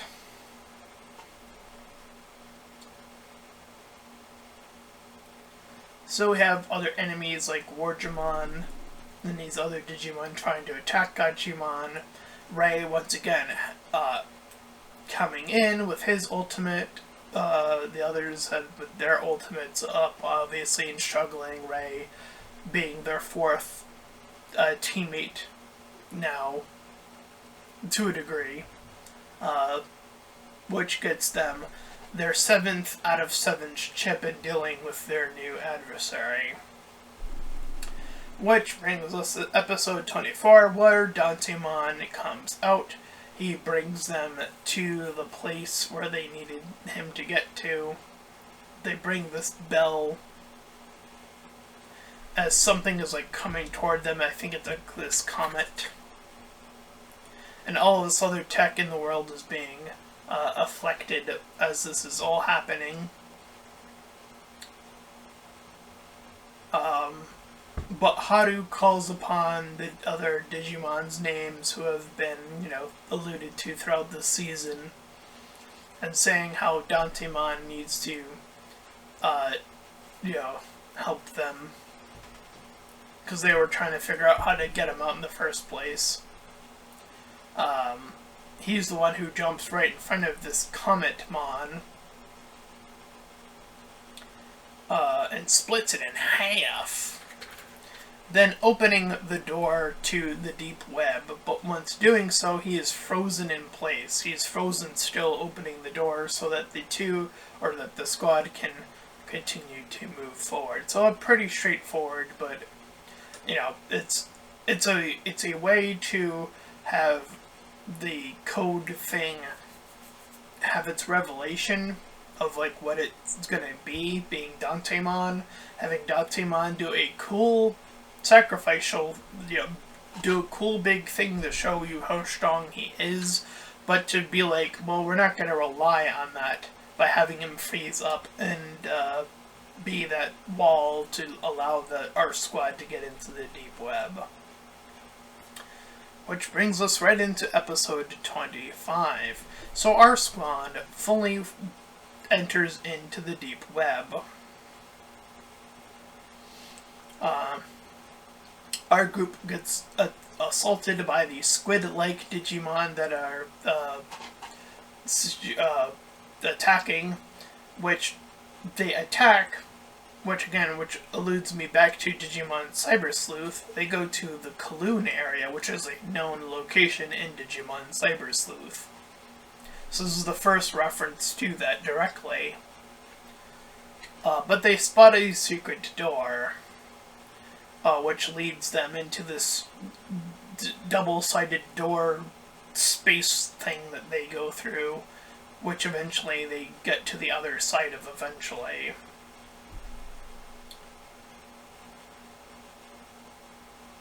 So they see a hidden, or an app that's there, Jawmon, who brings them along. And we are, obviously, with them being in data, this is where the implication of dying as an app or dying as data would kill you in the real life, sort of, I guess this is an allusion, or alluding to the Matrix as in a reference, again, an old classic of dealing with AI and stuff.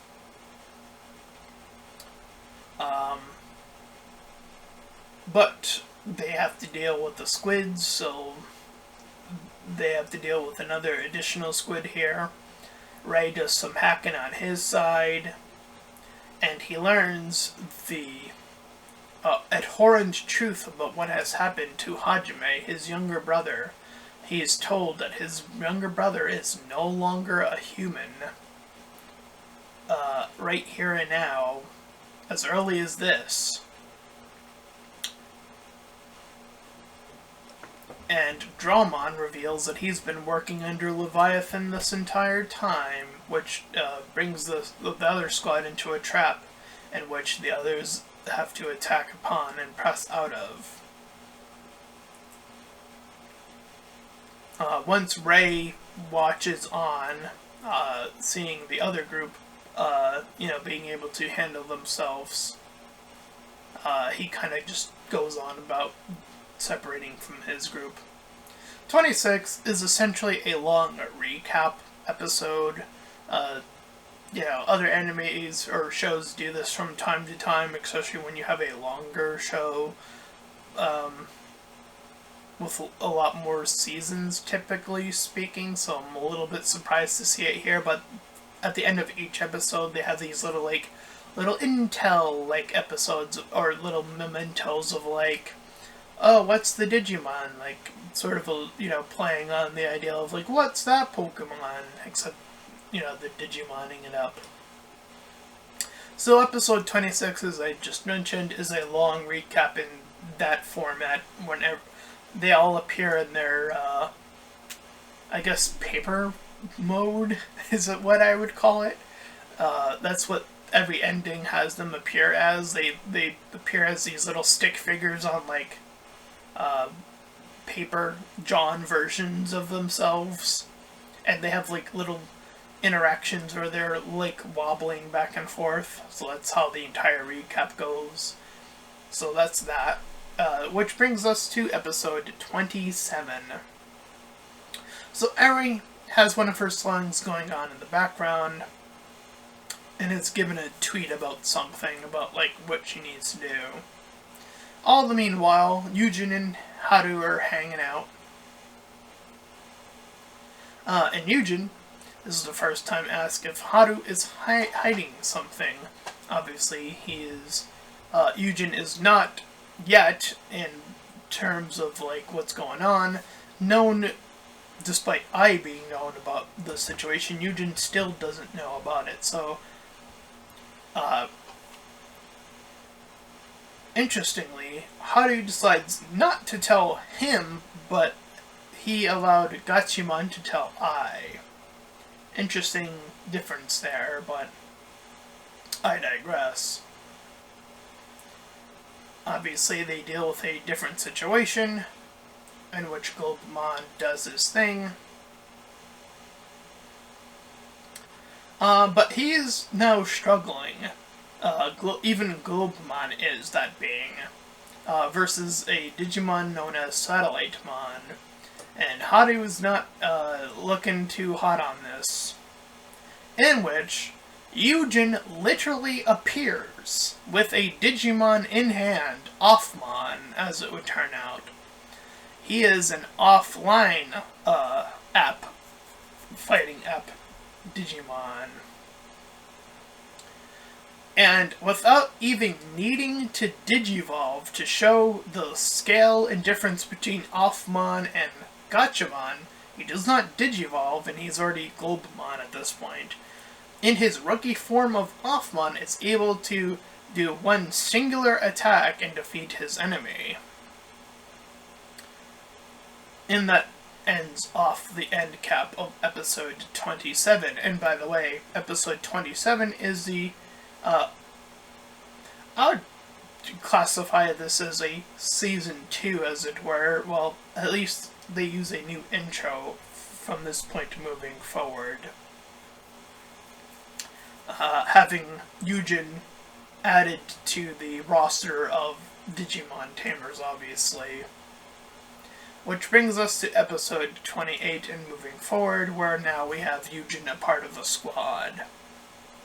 So, they go to the library, their base, and Offmon, despite being that powerful, is very easily freaked out. He's a very baby Digimon.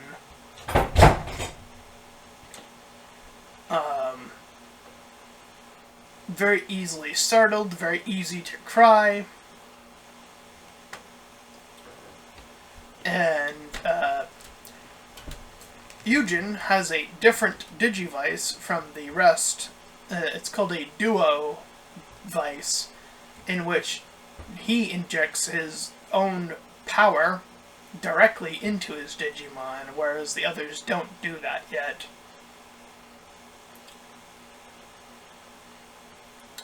But as they're you know, out in the field, they notice that people are starting to overwork themselves and sort of working out of, like, over treadmilling and stuff like that.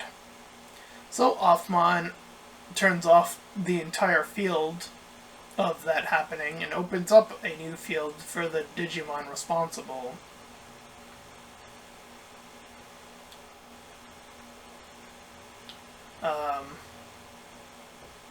Obviously, Eugen lets out Offmon here, and he wants to, be a part of the squad in terms of, like, being able to have Offmon still contribute in his way despite his fears and tribulations. But in the event, eventually the others join in. Obviously, with that information in this back and forth, Eugen is getting updated about their situation, what they're dealing with. He might have his Digimon, but he's not up to date with what the rest of the squad is dealing with anyway. And his question is very interesting. Dare I suggest that it might be the most interesting question of the entire group. It asks him, would you give up your life to protect someone? And he answered yes. Looking upon Haru when he answers yes to that question. So this is the first alluding to something more than a friendship, or something that could surpass a friendship, is that very question in itself. Like, I could see a friend saying that to another friend, but I could also easily argue that that could be something reserved for something a little bit stronger than just friendship, something a little bit stronger than friendship. Again, your life. Definitely something a lot more substantial. So this was the first time where there's this deeper sense that there's definitely something deeper in relationship-wise for Eugen and Haru. However, despite that, Rei looks rather suspicious upon Eugen, getting a little bit of that sus-eyed as he heads home separately from the rest of the group. And then we see as he goes home, Eugen does, and he passes a certain point in his house, and then we see this red scan befall him. And then it goes off like as if nothing is happening, and then that is the end of the episode. So now we have had 3 different hints about something is definitely still off with Eugen, despite now also offering up this deeper connection within Haru and himself. So let's that be our way to move forward to episode 29, where Haru is trying to currently befriend their new little pal, Offmon. But Gatchaman, seeing this and seeing everyone else started trying to befriend Offmon in their own ways, that Gatchaman gets a little bit jealous of that. But still saves Offmon, and he's asked about it, and he's like, I don't know, I just did it, whatever. But he's given Gatchaman's food, a little bit of a obvious, okay, attack, being alluded to in this way. And eventually Gatchaman freaks out, which makes Offmon cry. So Gatchaman goes off, and he's like, I'm done being your Digimon, I'm out of here, whatever. And eventually, he's joined by Dokamon, who wants to join in this this little rebellion of the Digimon. And he wants to do it because he wants Eri to pay attention to him in a different kind of way. And he always is alluding to how cute she is, and very much a fan in his own right, I guess. And Musicmon also joins them, but he's kind of just doing it for fun. It's, like, Gatchaman was like, okay, I understand Dokumon's reason, but then Musicmon was like, I just want to do it for fun, and then the other two are like, huh? But they allow him to tag along anyway. So our squad of just Digimon run about. But they manage to get spotted by Watson, and they begin to get, a little bit more attention that they were perhaps seeking initially. However, our three Digimon come across a lost kid, a young kid, by the name of Soita. So, the three, seeing him cry and all of that, being all upset, so Gatchaman decides to help out in this instance.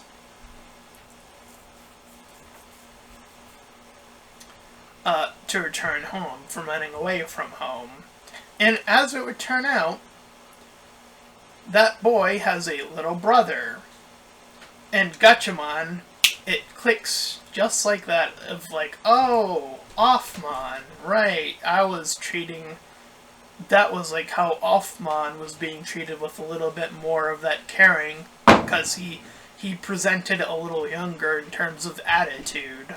A younger brother, which, by the way, I never alluded to this earlier, but Dokkamon often refers to Gatchaman as a brother in a sense.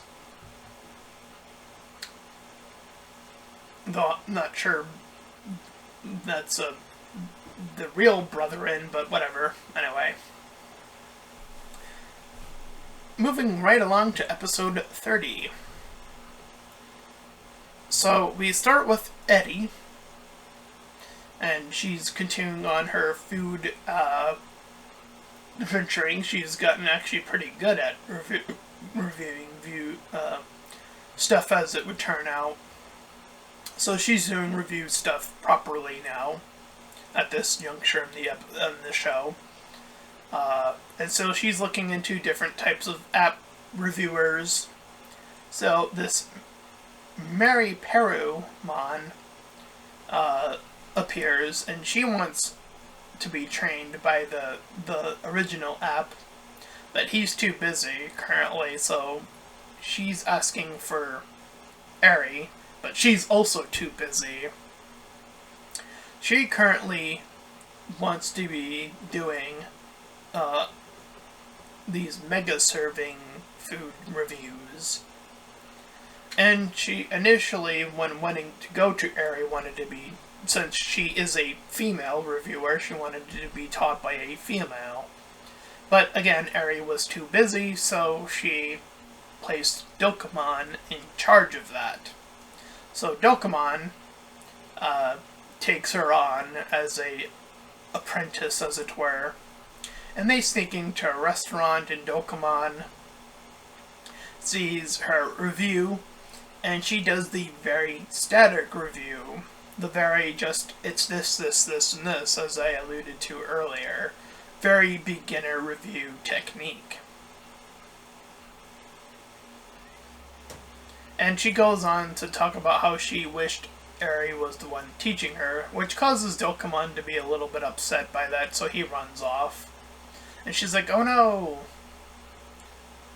So she gets back to him.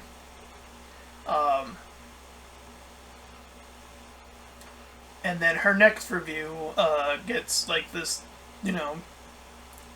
with she's like gaining a little bit more traction now that she's like taking on some of the things that he's been saying in terms of like how Eri operates, in terms of how she's been learning. But once this is like the first second illusion in terms of the Digimon being like, oh, there's actually a straight couple, at least in terms of Dokkamon, because like she like alludes to this date and he like blushes instantly. But hey, we've still got Racemon, this, our new guilty party of infected Digimon, to get us back into the action of things. No room for good romance in this show. we're an action show, damn it. Anyway, Offman obviously, or Offman helps in this regard, and Dokimon is allowed to quickly catch up with the help of Offman. And in learning that her reviews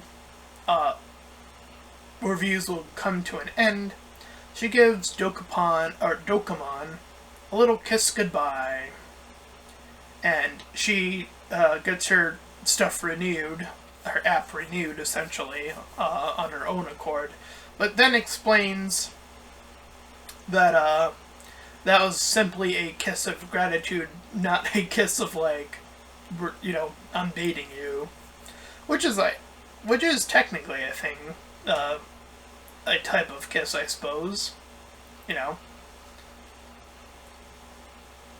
At any rate, Ari was not too pleased to learn that her little mon is gotten kissed, so she gets all punched up and energized in that way, which is what leads out our episode 30. So now we move on to episode 31. Continuing on with Ari wanting to go with her manager on this trip. But their location gets changed by mishaps and apps and all that, in L-Virus and all that going on. They meet an old woman there. When they reach their location, all their Digimon are with them.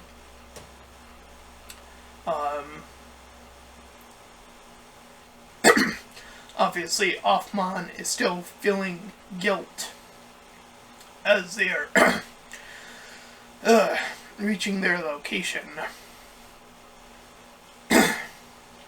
So, the intendant of this building is using the influence of fear to get them to buy additional stuff that they don't need. Obviously, this is a sort of play on the idea of, like, you pay a little bit extra for, like, the entertainment value of a thing, but, there's also the idea of, like, you're being played out of your money in this instance, though. But Ari keeps falling for it, though, showing that she does have a lot of money, despite everything. I mean, she is an idol, she probably does make a lot of money. But Offman begins to wander off alone, and they enter a field to find Tripmon, who, again, is the one responsible, and Offman continues to be chased separately.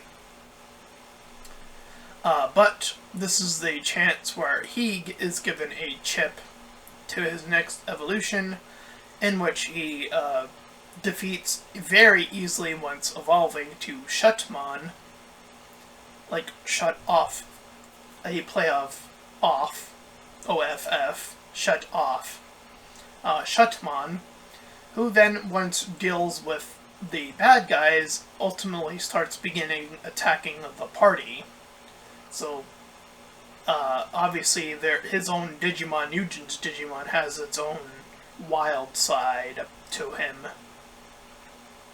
And 32 continues us from that premise, where Shutmon begins to attack the group. However, Eugen runs in the way, protecting Haryu primarily, and then the others who are behind.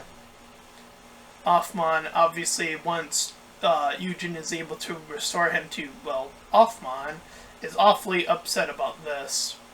And he explains how Shutmon has this different voice than him that is causing him to do these things. So they will return to the library, while Offman is hiding in his super box, trying to be alone and, still feeling guilty. So now everyone is trying to lure him back out, so they're doing all these bits outside. And they almost have him out, especially Astra using his imagination there. But Eugen, seeing how things are turning out, he's like, I'll deal with it, I'll leave it to me.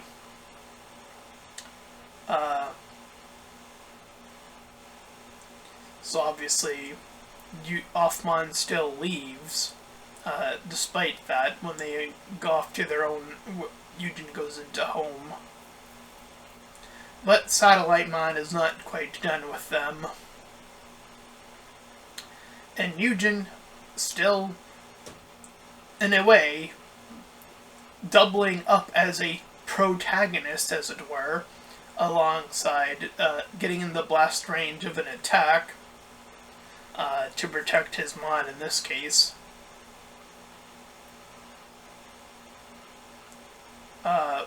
You know, confronts Shutmon directly and is able to shift Shutmon's control from being a wild Digimon to being his Digimon that he can control with his will.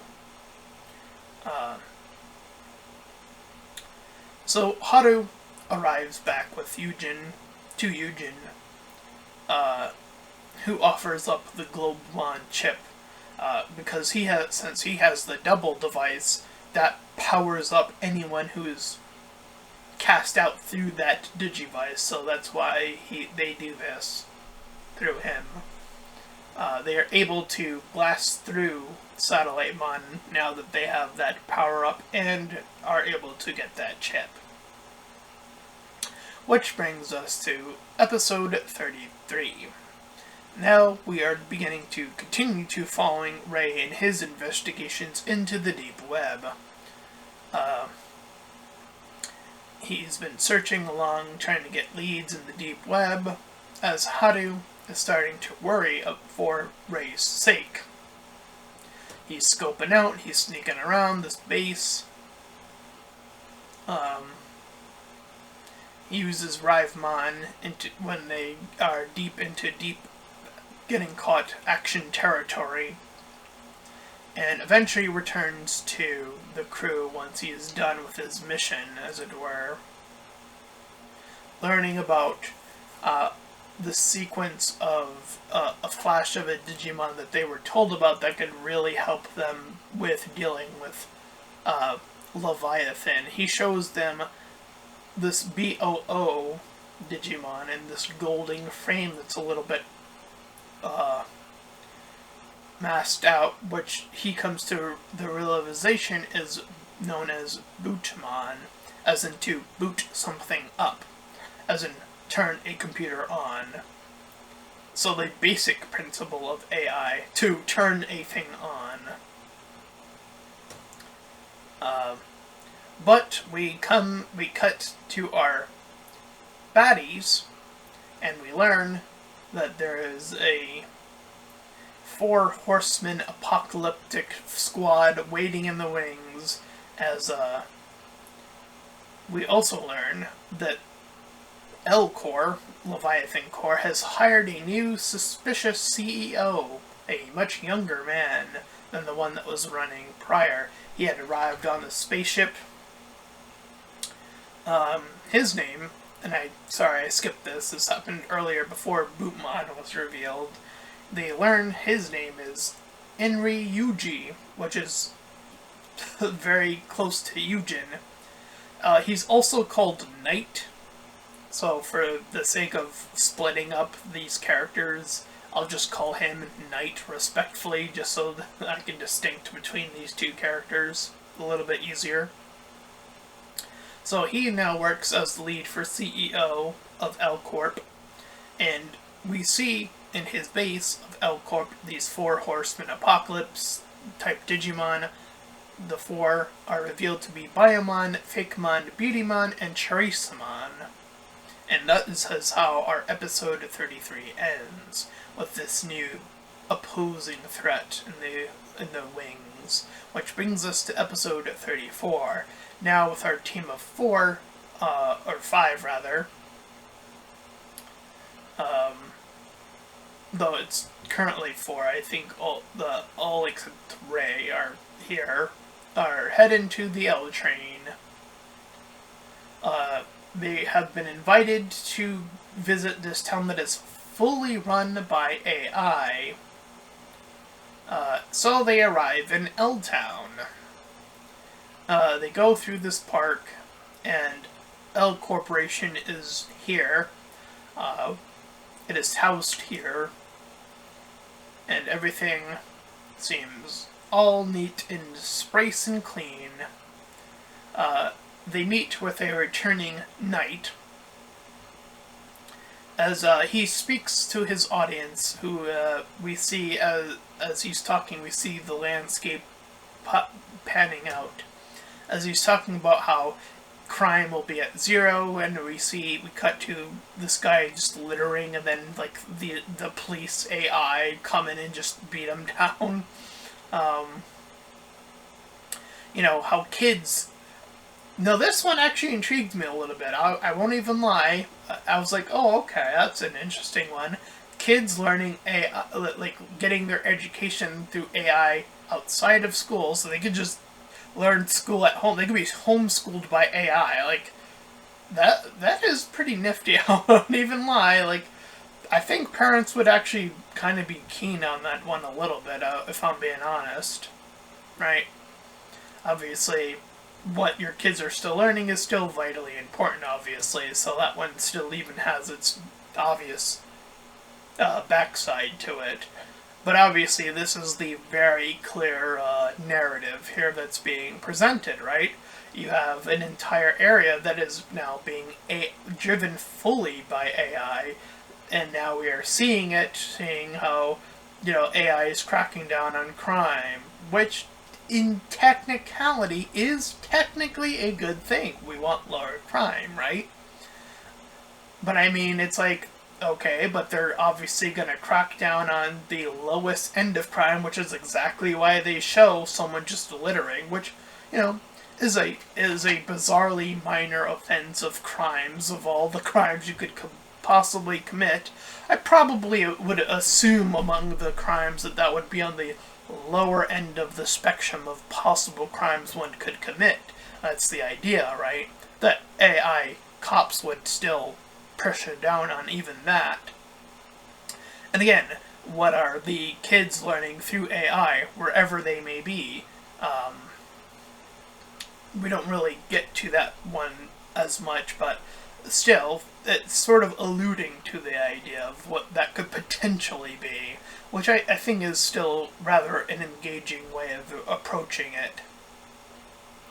So our crew meet up with a family who owns this house, who have the comfort of all this AI around them, and they're pretty, they talk about how they were in a lower income situation, how they were struggling beforehand. Now that they're in this AI world, having all this stuff done for them, they can behave more like a family, not struggle as much. So it's like, oh yeah, that sounds like a good thing. Again, like these little oh okay, so it's like it's presenting a very back and forth of but again, how much of the family is they're interacting a little bit more, but they're still interacting with the versus against the AI. It's very back and forth sort of discussion that is presented through these various examples of an AI-built city. However, a mishap is allowed outside via Knight being an actual bad guy, obviously, as I alluded to earlier, who sends out Batterymon to suck up all the energy from the area. So obviously that's going to mess directly with AI. AI needs electricity to, all this, all YouTube, all technology, it all derives from this very basic idea of electricity. It does come down to this very basic concept, right? And how just dealing with this electricity drain, obviously. So Eugen overdrives, as I mentioned.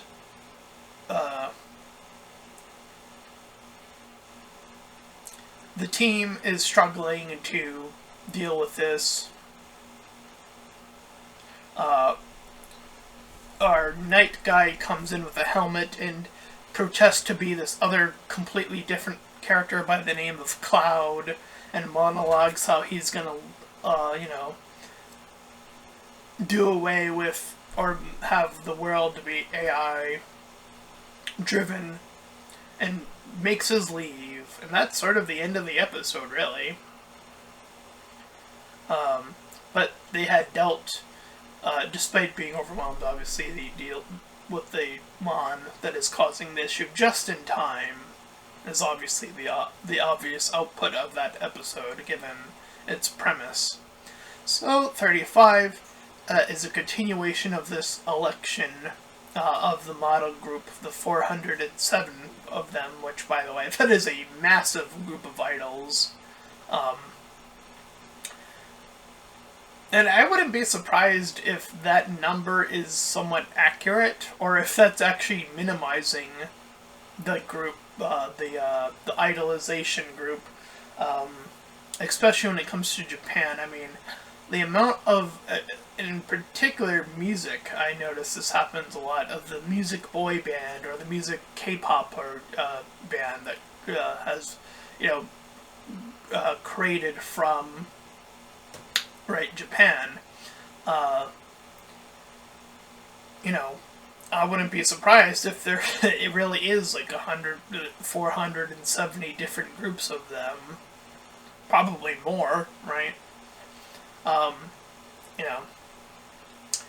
can think of Baby Metal as an example of this, right? A metal group that was devised of a very young group of girls who were, who did a little, they were willing to separate themselves via the aspect of metal instead of pop, so that's what made them stand out primarily. And they have been vastly, successful. Baby Metal has come a long way. They've been around for a while now, from them being young girls to obviously being older and whatnot, and getting even more popular, doing even more songs, doing more collaborations, and so on and so forth. So that's cool to see that they have continued to actually show a continuation of wanting to continue in that path.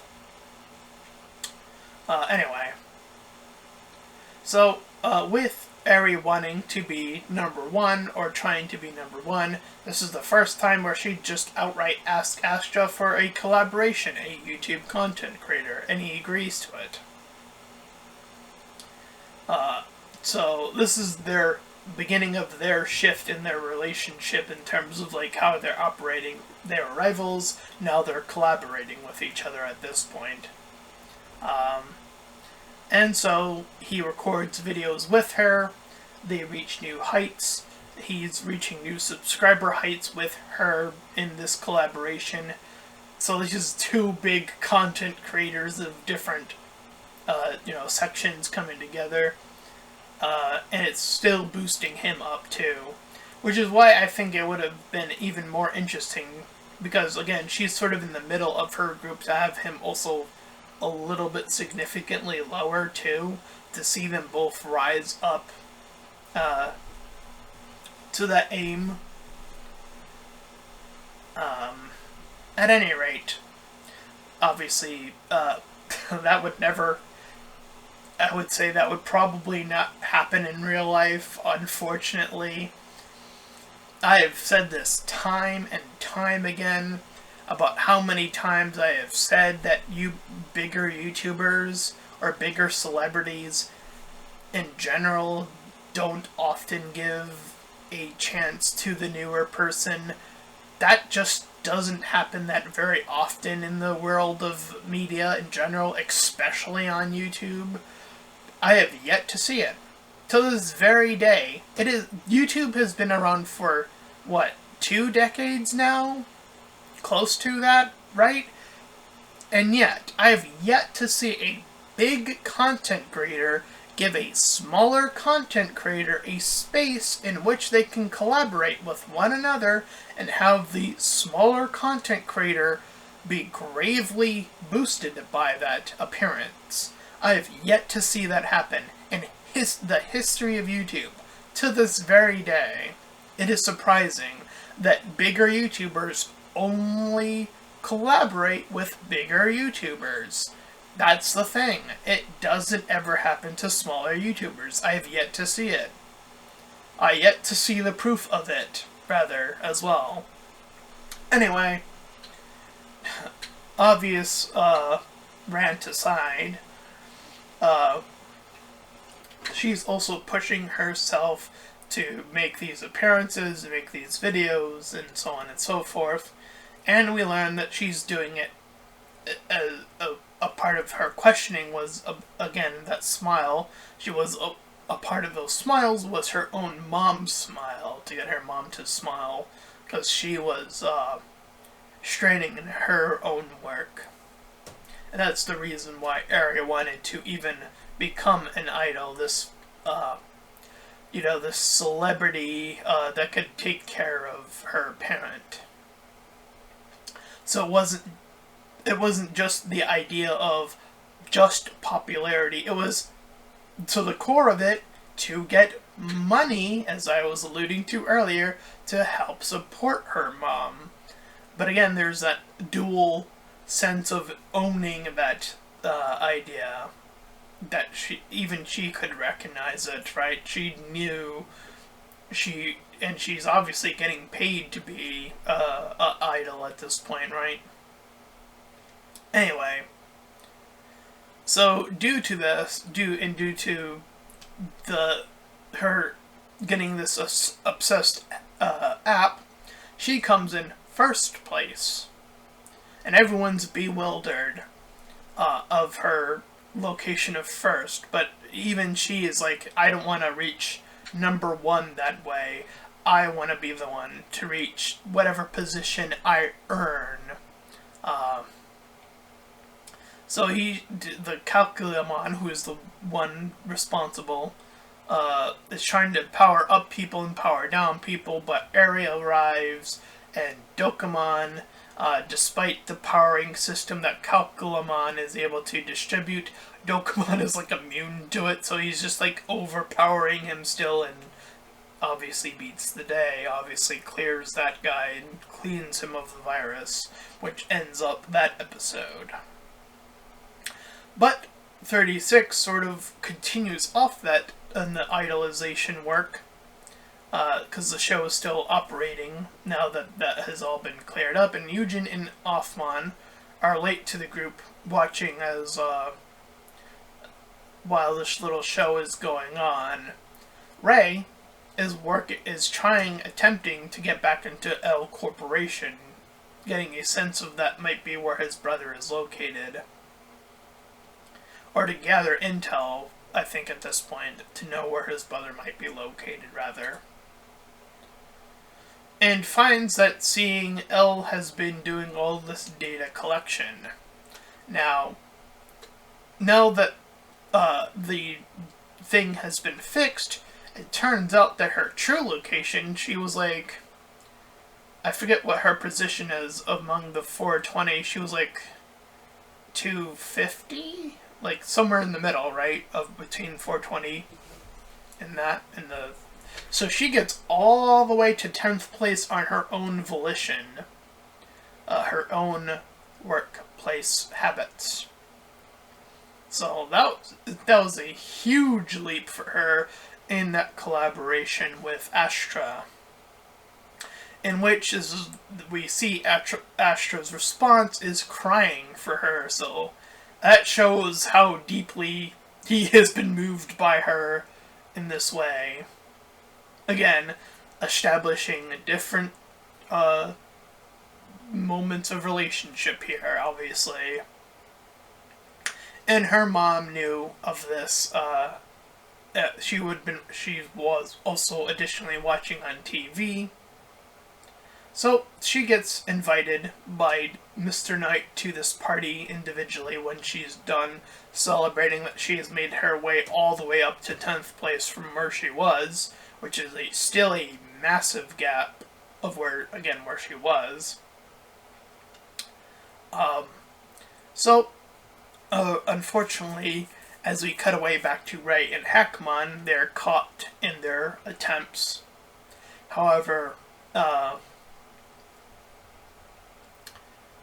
they are able to get some intel about Bootmon, and he additionally updates the group that Knight is, of course, working for L Corporation or working for Leviathan directly, and who's also currently trying to recruit Eri to their side.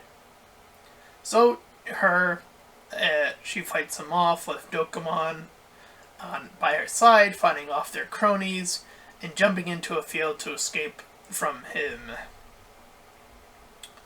However, moving on to our next episode, what awaits them when they enter the field are our four awaited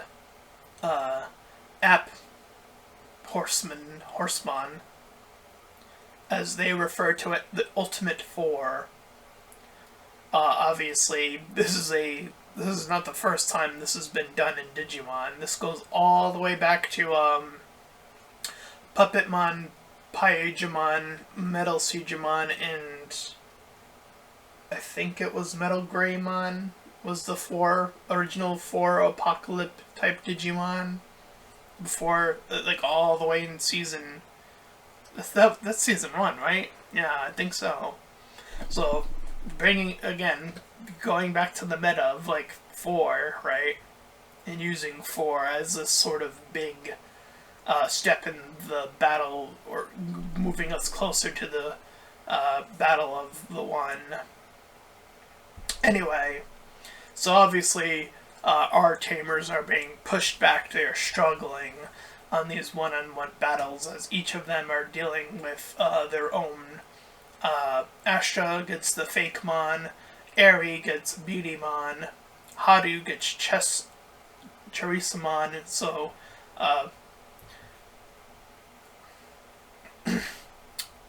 Ray gets Biomon. And obviously we're seeing each side struggle here. Cloud monologuing more to Haru about how the power of Leviathan, the power of AI, all of this stuff about how that will make the world a better place.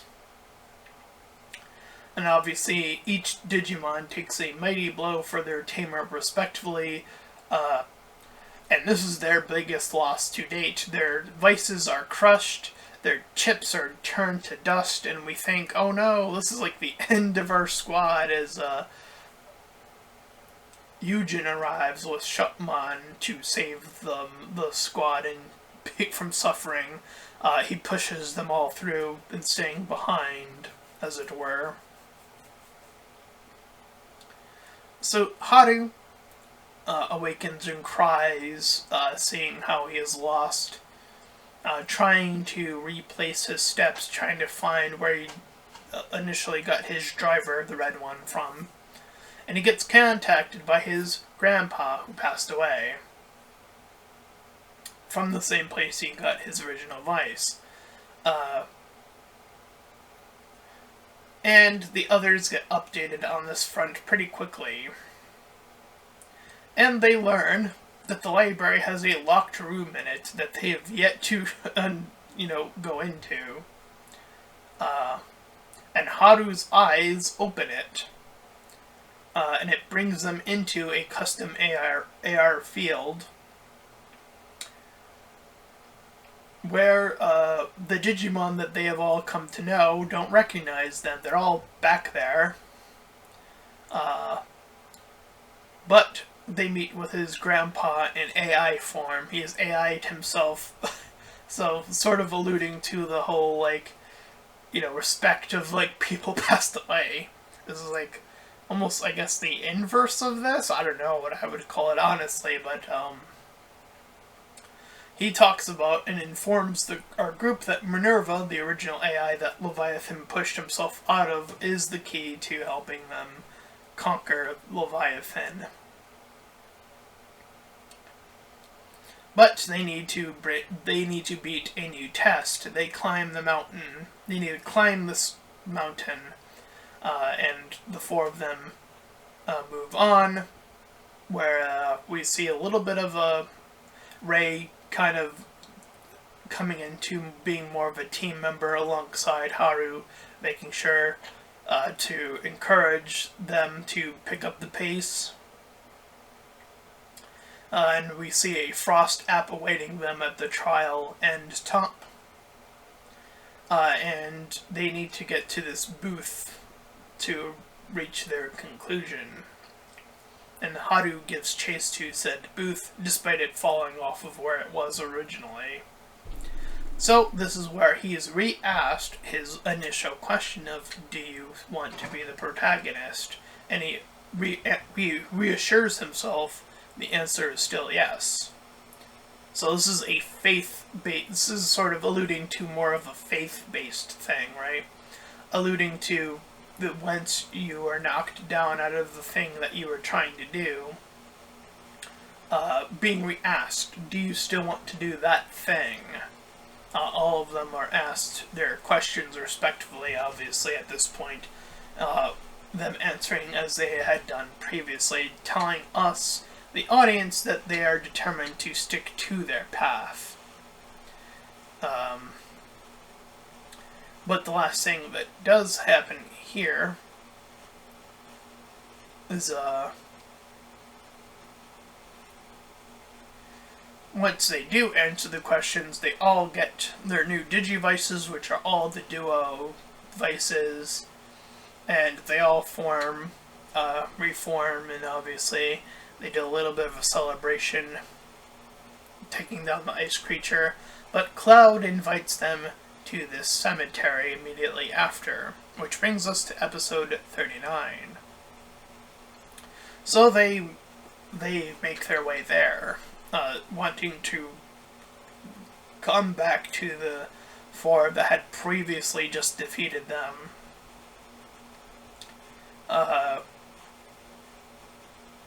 And he wants his four, the four Pokemon bonds, to hold back to see what these new vices are capable of.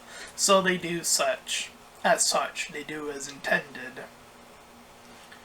Here at the cemetery, we meet all these old, Appmons. We have Calmon, Compassmon, are these older apps. Jaishomon, which apparently is just a reference to some older search engine, I guess. And Gachamon, just lightly tapping one of them, pushes all three of them out of this wall, so we're clearly seeing the extent of what his strength is now, as in comparison to what it was before.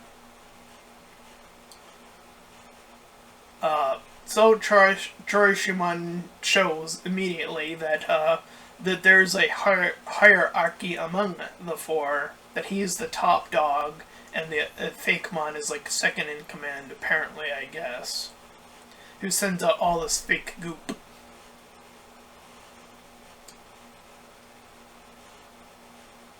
So Haru and Rei see this projection of Cloud, who gives them 60 minutes, to get to Yujin, or he will die. So Baiamon brings back some old relics of Munimon, Sakusimon, the Scopemon, who was referred to in an earlier episode, though I think I mismanaged his name at some point. And there is this other fourth one that is formed, which is, I don't think we ever get its name, but what it is like, whenever two Digimon would fuse and then it would be a failure outcome, it would form this, like, ghostly pink looking Digimon that kind of just, like, has its tongue out, is like blah blah blah blah blah. And that only happens like twice, like the failure operation in terms of like fusion stuff, so I thought it was a very minor thing, but it's brought back here. Anyway, they get trapped, our squad, but with their new capabilities, obviously, they're able to get to Globemon, and the others are able to get to their forms as well, and they're able to learn learn that they are able to surpass their 60 initial seconds that they used to have in their time limit. Which brings us to episode 40. So, Revivemon, being among dealing with Biomon again, because all of them are dealing with the interactions they dealt with prior, holds off Biomon as the others continue on pressing forward in this base that they have built upon. Like all the others have these bases.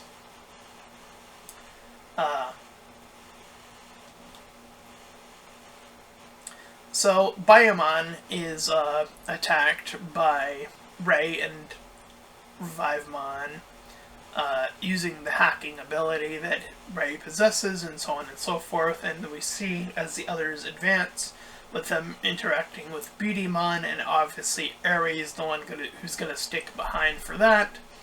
And of course, as they move and progress to Fakemon, it's going to be Ashta who stays behind for that, leaving Haru to get the furthest ahead.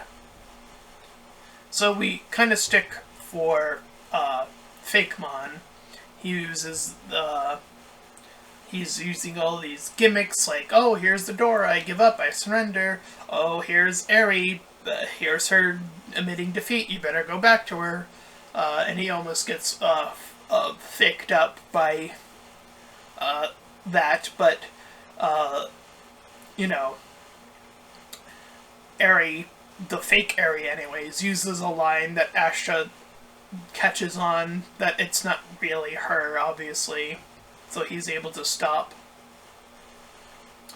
And, the fact that he was most concerned when it was Eri kind of tells me that their relationship has definitely entered a new phase.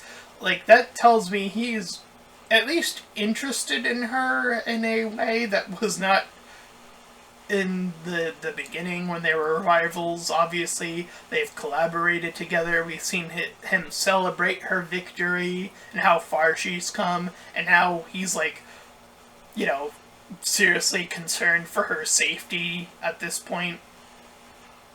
And it was only when, the AI of Fakemon said, through Eri's voice, said something that he knew that Eri would never say, that he was able to snap out of it. And then of course him dealing with that, Eri deals with Beautymon and Beauty, obviously her being the model, and their bit is a little bit more on the goof side of the mirror still picks Eri despite all the things that are happening between them. Obviously both of them get their ultimates out to deal with their respective challenges.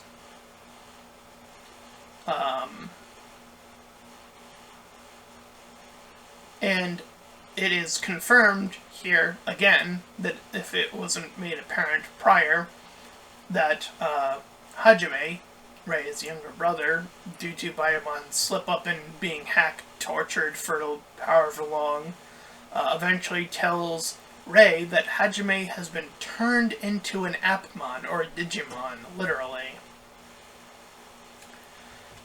Which is, again, technically something, again, I alluded to the meta of humans turning into Digimon before, though this definitely has a darker connotation to it, as if, he was forced into this transformation.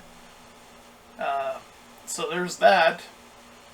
Whereas prior, it was obviously, something that they felt was cool and brought different challenges. Anyway, so that's where that episode was done, was us getting more intel about exactly what happened to Hajime. So 41 brings us where Haru interacts with Cloud, and Charismon, respectively, and Globemon getting his rematch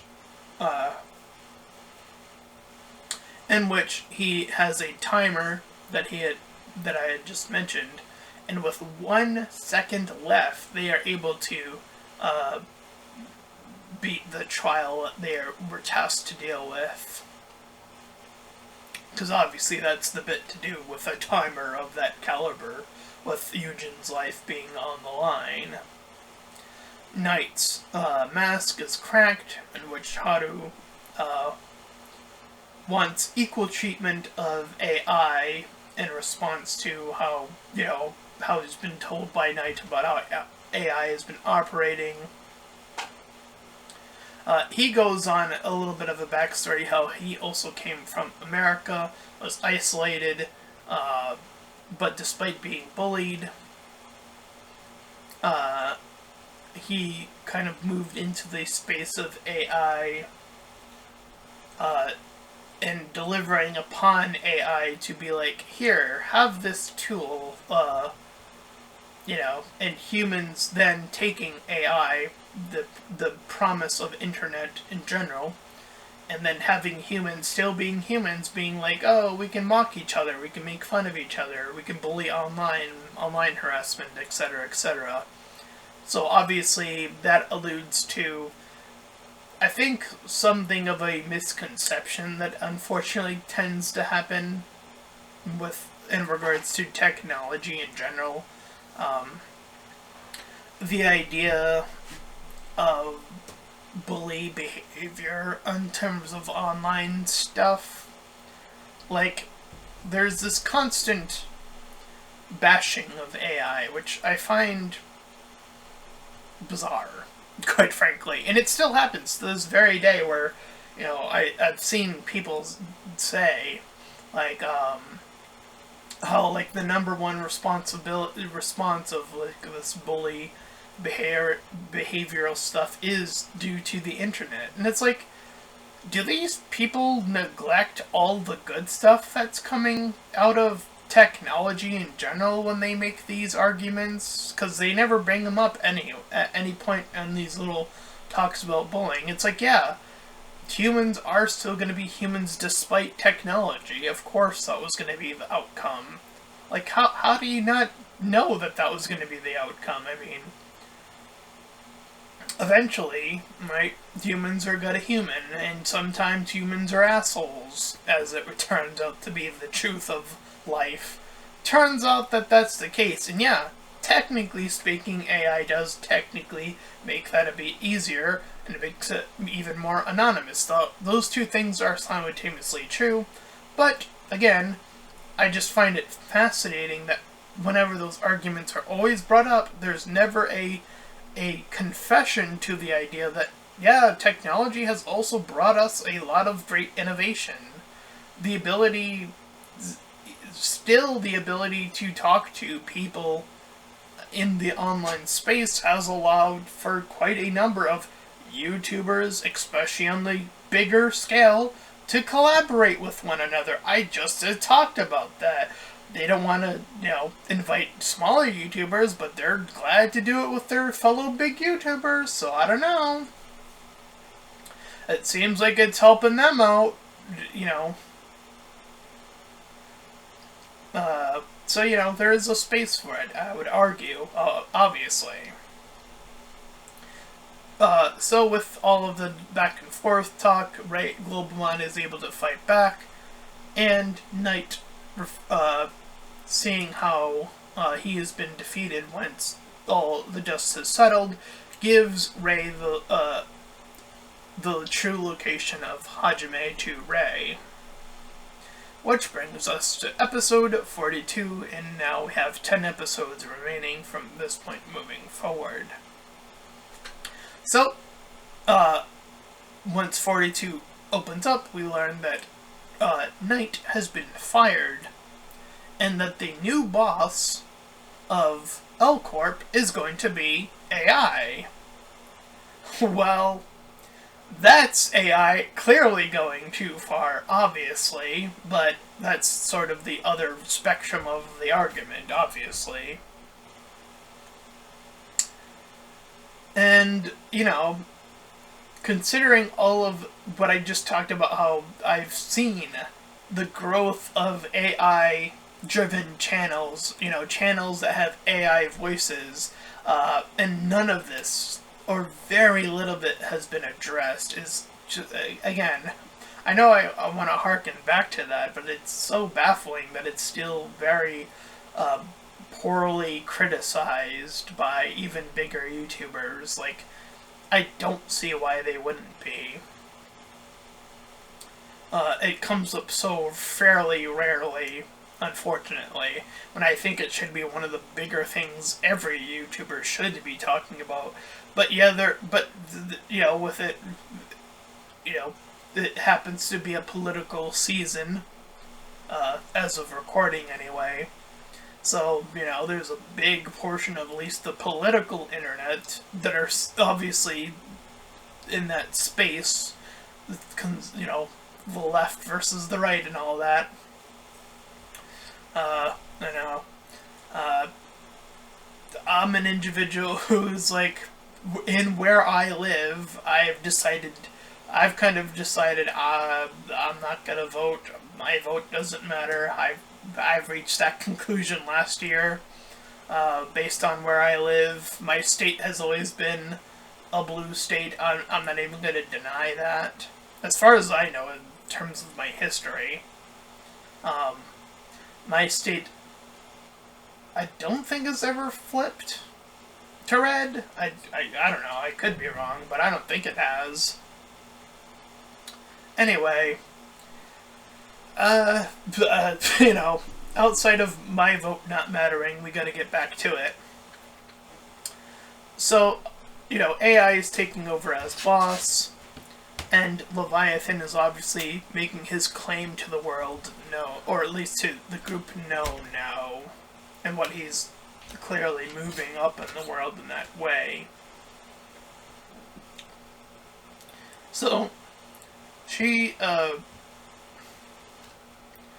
Eri sees this and sees, that her group is technically run under L Corporation, so she decides that she's going to potentially quit being an idol. But Ray stops her from doing that immediately because he wants to use her to get into the building of L Corporation, and having someone who technically works under there to an extent would be a great assist. So he prompts up as a new hired manager for Eri. So he is getting pulled around once he's a new manager by this other model who insists while Hackmon does his own job operating outside to find Hajime. Meanwhile, the others outside of outside of Ray and Eri, who are inside, the others are outside looking upon, waiting for something to happen. So he brings the models these sip cups, which is like the primary food source that we see him eat. We see that he does have a slight obsession over certain foods and stuff. So that seems to be his sort of realm, outside of hacking.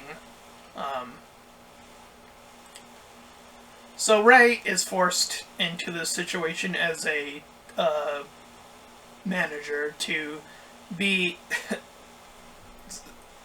overwhelmed into this situation where suddenly he's a mascot. So he's the third to be dressed up as a mascot character and forced to jump for the entertainment of the audience, and he does so whimsically in a surprising fashion.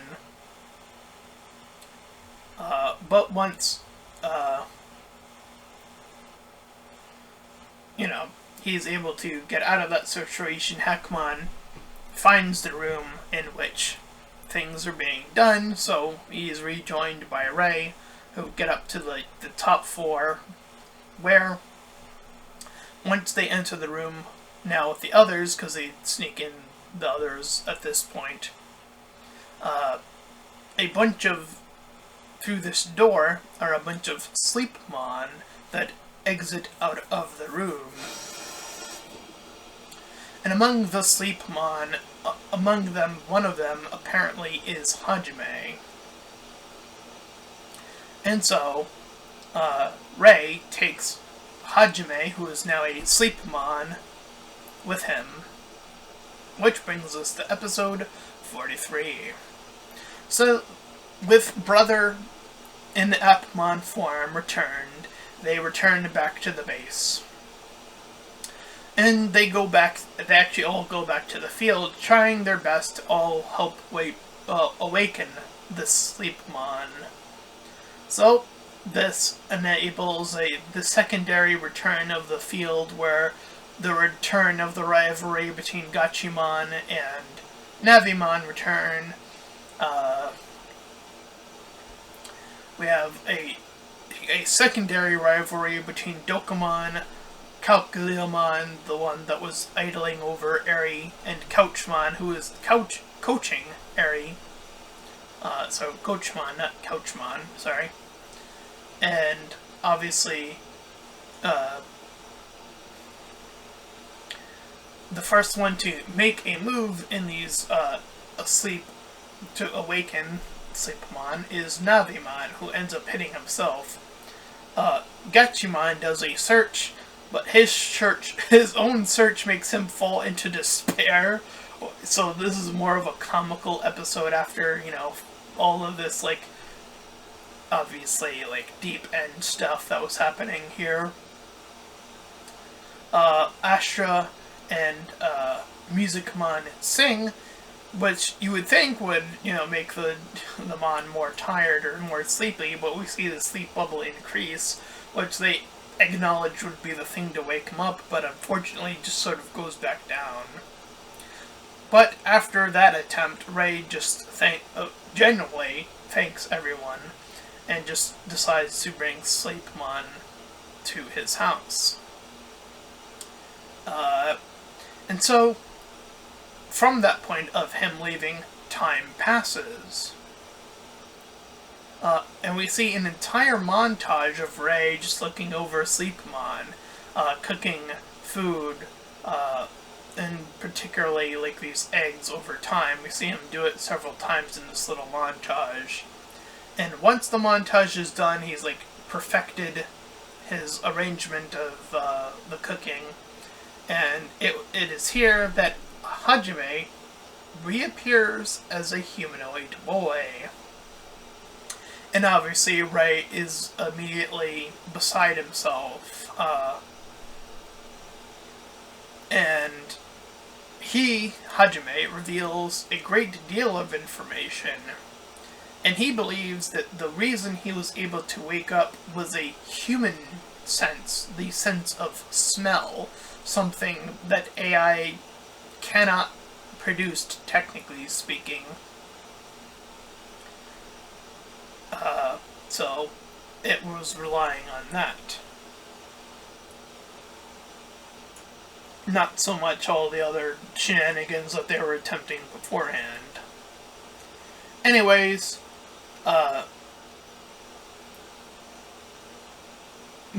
we do then see, as Hajime is explaining what happened, he talks about how he was also given the same test that Rei was given. And we learn that he was the one who technically figured it out before Rei, technically speaking, which is why he even went Rei in the first place.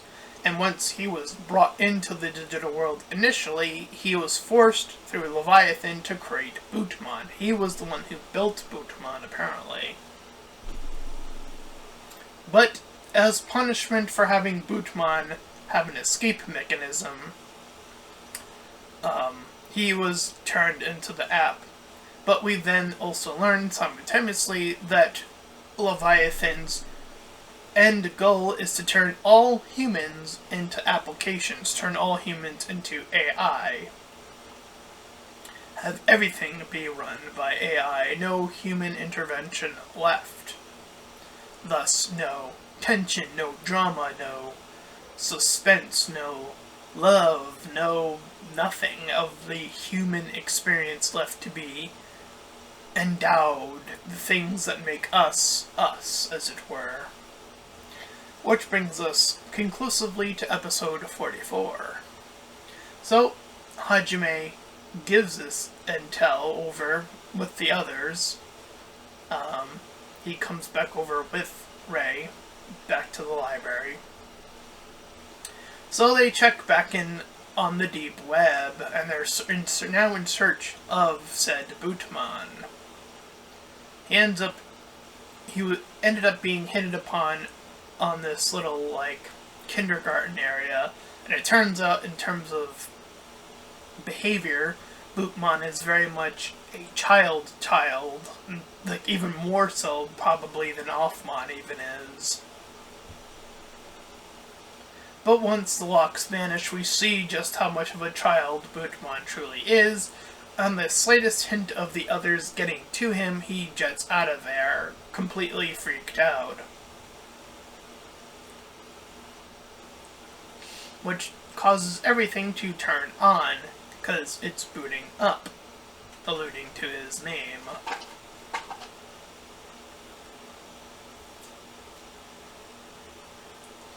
Of course, there's a new evil Digimon in Damon, who is doing about his own little guilty stuff, while Bootmon is sort of innocently kind of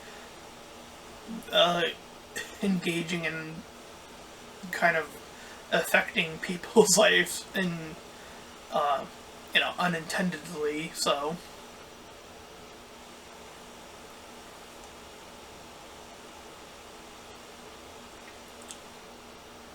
So, one of our characters, Digimon, ended up being outright immune to the infection in terms of, like, Musicmon's higher evolution was, because all the other Digimon could get infected by this virus. We learn that he is outright immune here.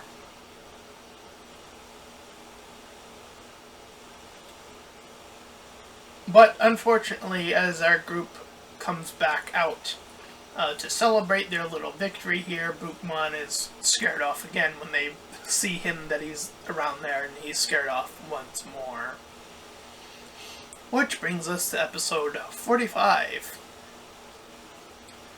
So, this is an episode that is once again alluding to the idea of crossover. It's not the first time it's been done with Digimon. So speaking of crossover, we see a wild Agumon appear. The OG Digimon appears, as it would turn out. And we see him fighting upon various Digimon, or various other app-based fighting game characters in this world anyway.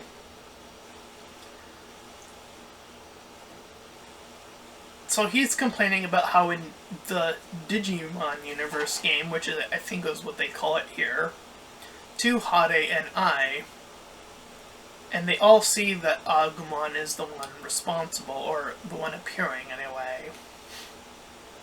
And all of these different little sequences here. And also simultaneously, they're also looking for Bootmon simultaneously while trying to now deal with this Agumon breach. So this is where they get to go to the location I alluded to way earlier in this review, in reference to Digimon Hacker Squad, which is Nanako. Which, by the way, that game has a reference to Tekken. Yeah, that's a weird crossover, I know, but hey. I've said it before, and I'll say it again. I really wish, I know Tekken 8 won't probably do it, because Harada. I wish they would return the favor to Digimon. They could really use the love back of, like, a crossover reference back to Digimon. Digimon has a Tekken reference in the building of Nanako. So, it'd be cool to have one of the DLC characters be a Digimon, but it's not. I know it's not gonna happen. It's too much wishful thinking. At any rate. So they're looking around Nakano, which is a real place in Japan that was used in the location in the game as well, as I mentioned.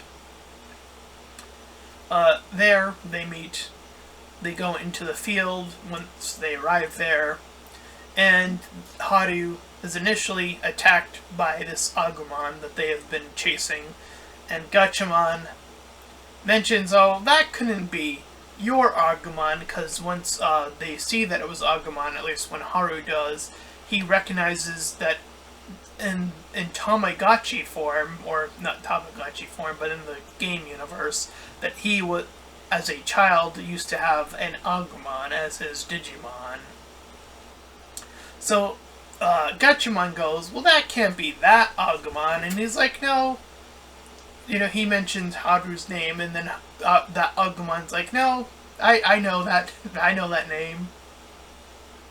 So it is his Agumon, not Tai's, just to be clear here. It's a new Agumon, obviously. But we see that or Leviathan's control was instructed upon all those other creatures, which is why Agumon was attacking them initially. So he was actually defending himself and hid himself away so that he wouldn't be controlled by the virus in that way. But most of the other baddies appear, summoning these boss monsters. So Agumon wants to help join the fray. So Haru allows him. He's chipped up and he's able to warp Digivolve all the way to War Greymon. So it's War Greymon and Dogachimon, I believe his name was when he's evolved. And they fight side by side, and again, in crossover fashion, they play the OG theme of Digimon when War Greymon is on the fray. And they just overpower the last enemy. Obviously, War Greymon doing his finishing mover, which is the Terror Force, and as well as Dogachi's finishing move, or ultimate move, as well, combo together, as if one of those moves wouldn't be sufficient enough. And that's, obviously, that. All the apps are cleared. Agumon says his goodbyes, but he's like, oh, you know, if you ever need me, I'll be around. Which brings us to episode 46. So, we see that Astra is making a new video, and he has his own personal fan who is currently in a condition where they're like in a bed where they're like in some sort of sickness, I guess. It's kind of vague of what it could possibly be again. Unfortunately, his uncle comes by, and unlike his father, his uncle is way more aggressive than his father in taking on the traditional aspects of the family unit. So his uncle forcefully takes Astra away to this temple to convince him to be in that field. Meanwhile, Musicmon gets to the others alone as they discover that Astra has been moved to this temple, which is akin to Alcatraz prison, as if they needed to make anything more obviously top tier in terms of prisons. And Astra, we see, is forced to work hard in his training. But he begins to sneak around, trying to find a way to get out. He is able to commune with Musicmon very briefly. During their way there, the rest of the group, Rei has makes time to stop Haru from advancing and begins to warn us about, or Haru specifically, about Yujin. This is the first time this occurs, this late in the season. We have seen the signs of Rei's eyes turning red, we've seen the red wall, we have seen Rei look at Yujin suspiciously, and now he's letting Haru know there's something more to Yujin, as this character has been alluding to now, directly to Haru. But Haru seems unconvinced. He retorts back, much like how, how Rei was very much obsessed with getting his brother back. Haru is very much convinced that Hyujin is, as he puts it, Hyujin. He is himself. There's no alternative, means of something else alluding to something nefarious. Anyway, back to Alcatraz, or Temple. Musicplan hits the bell to cause a distraction, which allows Astra to grab his comms and go on the run. He hides behind this fake screen, which tricks some people that are on his search. And the others get to him on the opposing side of the island, in which he gets to eventually, via the help of Navimon, able to navigate his location. So he does his intended video dance for the fan, as he promised he would under this, celestial or comet thing going on, because that's what he said he was going to do. So he made a promise and he fulfilled it.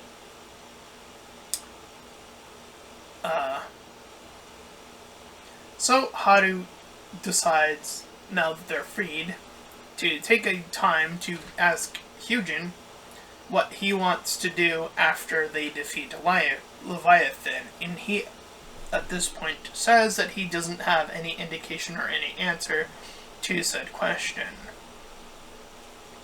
And of course, after Haru leaves, his eyes turn red once again, alluding to that whatever mystery that's being. But I've been alluding to this all this time, and it's the first time I wasn't typically watching the little recap or little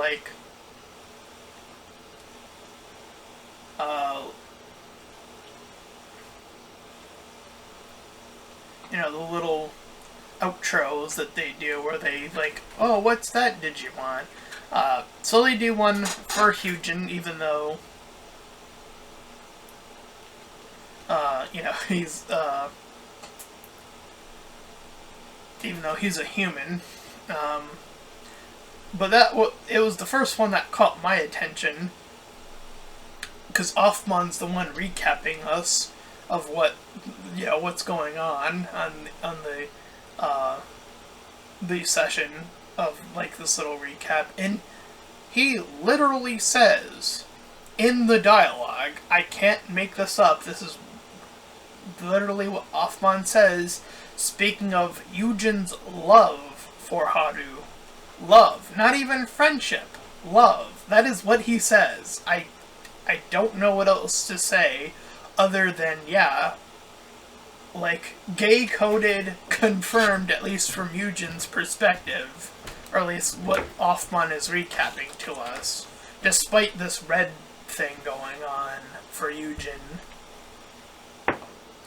And Yujin doesn't even refute the idea in this little recap, which I found to be the other fascinating thing about it. But that does move us along to episode 47. Watson and his crew go to the school at night, and they're wanting to learn a thing, or rather whatever. Things are going on and off, and repeat this message, so they get scared off. And we see, while we cut back to Rei, who's working on this program, while Haru and Hyujin are tasked to go look for Bootmon. And they discovered that Bootmon's likely location is going to be at their school, which is why they were tasked to go there together. And we cut back, or we get a flashback via flash while they're advancing about Rei's second warning to Haru about Hyujin, about how something is very off, and this is where we get that very much in line about how, again, Hyujin is Hyujin.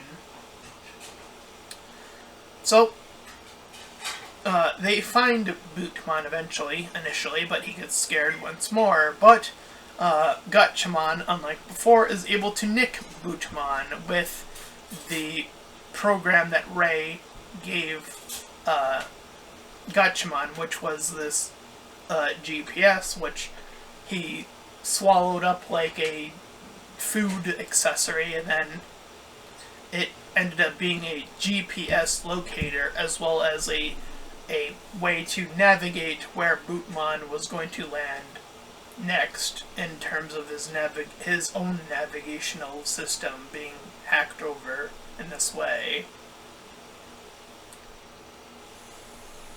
However, the other two, Eri and Astra, get to the other location where he ends up because they're able to track him.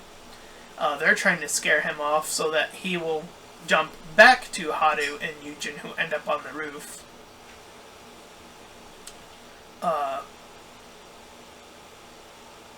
But he seems to want to run instead of flying away this time.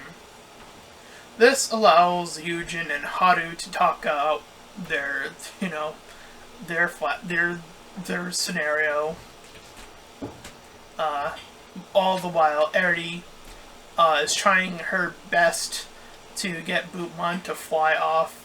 So, in a rare, desperate attempt, she proclaims that she is the sibling of Bootmon, and Bootmon is just outright like, what? So, while Hyujin and, Haru get to the roof, eventually, it does this askiness of Eri and all that gets him back over to their location, that being Hyujin and Haru.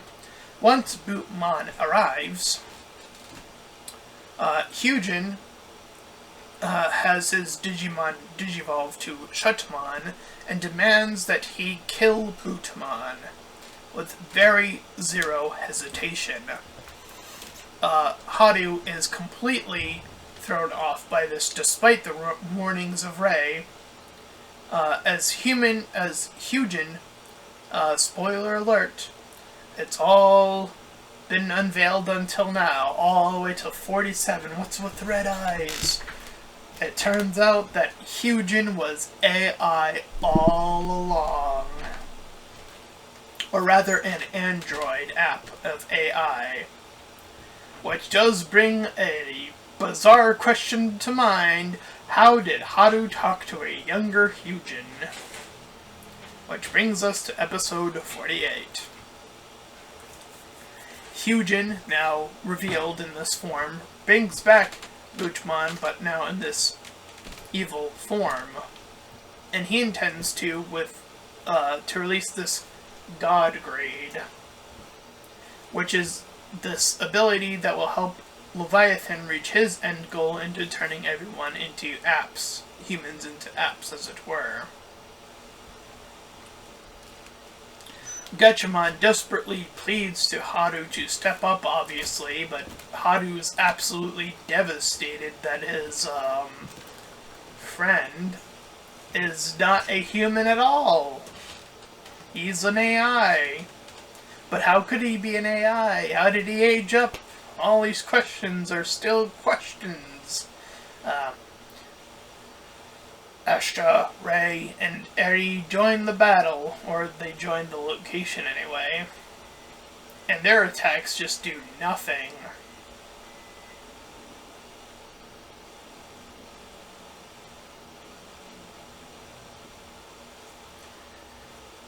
So, Ray tries his own hack using this best friend card to try to utilize it in a way that would incentivize some sort of change or something or other. But Hyujin grabs Haru, and Gatchaman is punished. But we are given a flashback as Hyujin begins explaining how this is even possible. We see flashes of how several models of him were actually made, of him in various ages.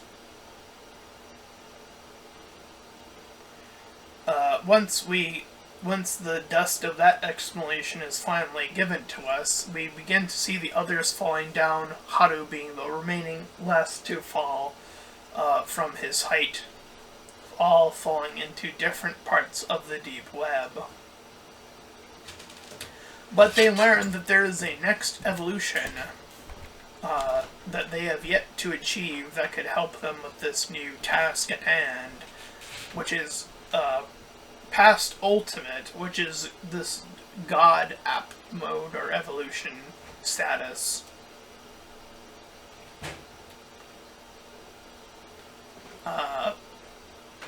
And it is here where once again our humans are tested in a sense or a degree.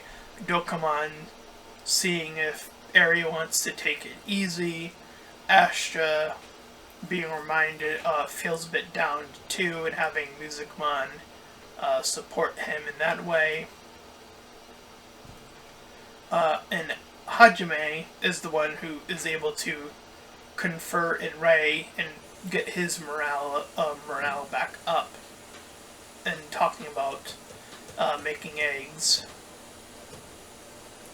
So the three chips that they were given access to, which was in lieu of them beating the 4 Apoclomon Mons, that's what gave them the access to the God mode cards, chips or whatever.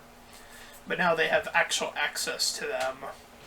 But as of episode 49, Haru is the only remaining one that is still down in the dumps after his that revelation.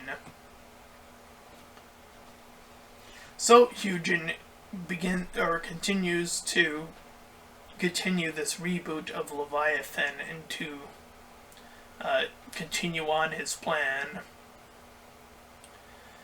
This is the beginning of where our premise immediately goes from, oh, this is getting pretty intense, to, oh, this is actually getting pretty dark, as humans literally on screen get dusted into data, one by one.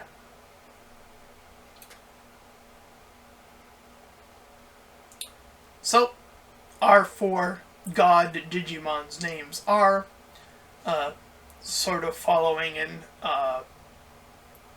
actual gods and of the like names: Poseidon-mon or Poseidomon,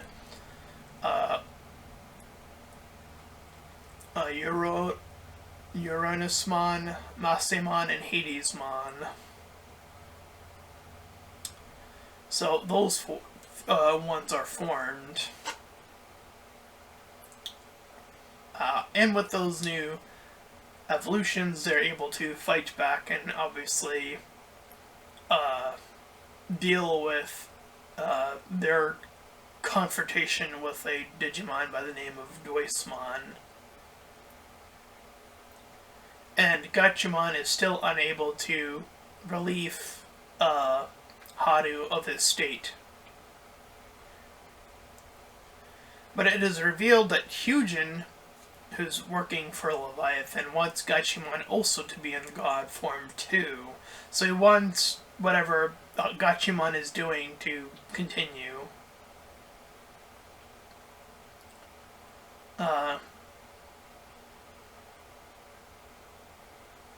And it is here where Haru is in his lowest moment. And I once again am just quoting directly what the text of the sub said, where he literally says, "The best friend that I loved."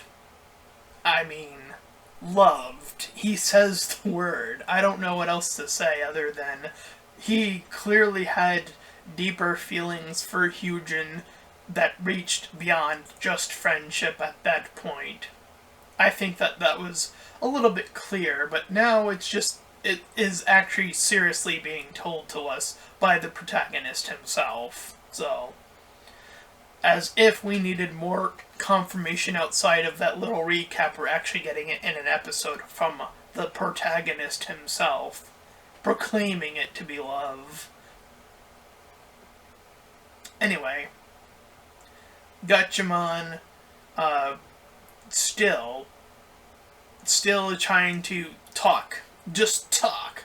And through the claim of saying that they have yet to find the greatest of answers that they have been in search of, that they still have, such work to do. And that is the reason why that they are friends, is that cooperation of what to search for. What is that thing you're looking for, is what gets Haru back on track. And of course, even despite Hyujin's change, he is still asked, is there a friend that you would be able to give your life to protect? That question still is on his vice, despite everything. So, through Gachi's words, Haru pushes himself in wanting to find an answer to help him bring him back to Hyujin. Bring back this person who is lost. His love. This unrequited love that he, despite even learning he was AI, there was still that relationship. Despite this Hyujin wanting to awaken L.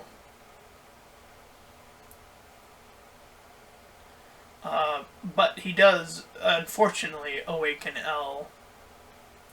And there, the group is spit back into the human world, where their mons, for the first time, appear in physical form to other people that are witnessing this, and also appearing in the human world as a physical manifestation of Leviathan, which, he's a big dragonoid-looking thing with 5 different dragon heads. Which brings us to episode 50, drawing us close to the end of our beloved retrospective recap review of Digimon Appli. So, Leviathan opens his mouth, and we see that his power is massive. His scream alone has this long-range wave of attack, and it causes these peoples to have the L mark over the head and get sucked into the air and burst into data. Family members, little children, just dusted into data. That is what happens in this episode. The three people that have been moved over, that being Rei, Astra, and Eddie, order their Digimon to move into the attack, while Haru is still in the field with his newfound courage, or, the utilized purpose in wanting to save Hyujin, his love, gets his new evolution, his new god form of his Digimon, Gaiamon. Gaia referring to Earth. Another word for Earth, I guess. Even bigger than globe. So, obviously, we see that the Digimon are trying their best to protect the city while also trying to defend the people. All the people are, weirded out, what's going on and all that. Hyujin has Bootmon on his side, as I mentioned earlier. Gaiamon is able to plow forward with alongside Haru in hand. And Rei creates this plan to attack with their god forms and have the Digimon that they're facing off against turn towards the air so that they can have that space to fight without causing the Digimon to have to worry about causing damage to humans, the humans that are still left. But Leviathan has no quarry or no issue about absorbing his own Digimon that was working underneath him. So there's that.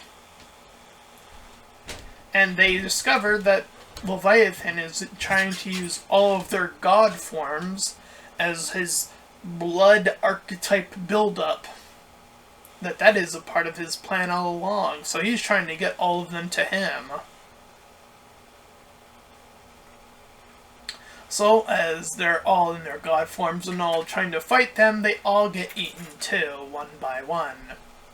Gaiamon arrives last on the scene in trying to fight, but in making a call with Haru, he decides to allow himself to be get eaten.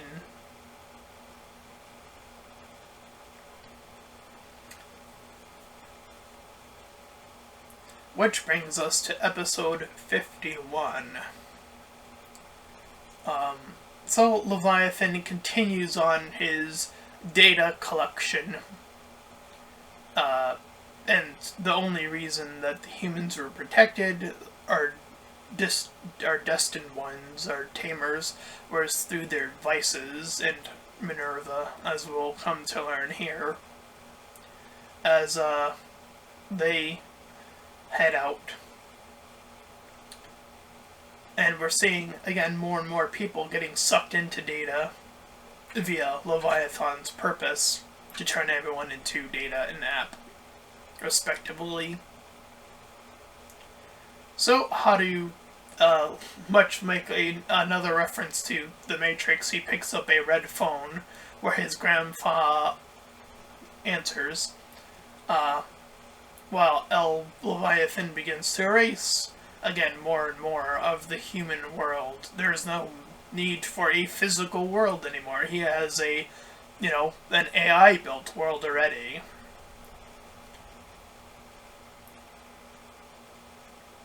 So, meanwhile, Hajime has a way to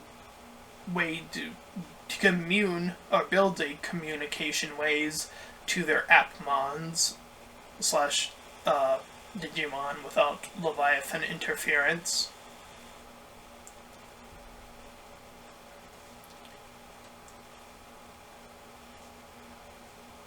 But it would turn out that, despite being eaten, that the rookie forms of each of them are able to get pulled out and be freed. All the while the humans are trying to gain access to Minerva, which the grandpa has hidden in a space satellite, even unbeknownst to Leviathan. So the humans are trying to get to the satellite to get it to boost up to Minerva. The Digimon are trying to get, now in their rookie forms, all the way to the firewall, which is within Leviathan, to turn it off so that they can have an access point once. So they have to achieve these two different goals at the same time, essentially. And the humans realize how much of a on the space, because there's no humans left. They all been turned to data. It's just them running through the towns, or the empty space that's still the Earth that remains. So they're pretty much gambling on this plan of theirs, but that's all they have, so they're gonna do it. So they get to the power where they know this tower where they have the access to it. So Haru makes his closest way up to the antenna to help try to get it to face upward, but Hyujin is trying to stop him, being, of course, under the guise of Leviathan still. Eri tries to block off Hyujin, and we see that Offmon is the first among the Digimon to stay behind as they're being chased off by the Squidmons that are these protectors of Leviathan. And then two more of them, being Musicmon and Hackmon, being the next two to be the ones who stick behind. So Gachumon and Darumon are the last two left, running towards this firewall, while Haru is like the last one trying to push up that antenna. So, in a rare protagonist moment on Gachumon's behalf, he's the one who pushes Dokamon ahead to have him use his fist, the advantage, to punch through the firewall with an amazing speed from the boost that he was able to give. Meanwhile, Haru takes his own protagonistic risk, tying himself via a bungee cord and jumping off of the building to help push the antenna back up the opposite way, because it was hanging off one way, so he jumped off the opposite end to have it hook back upward and straight up. So he's like hanging off of the building, and the others with Dokumon's final attack are able to break the firewall, so they're able to achieve both missions. Unfortunately, the antenna wire breaks, but Minerva has already been awoken.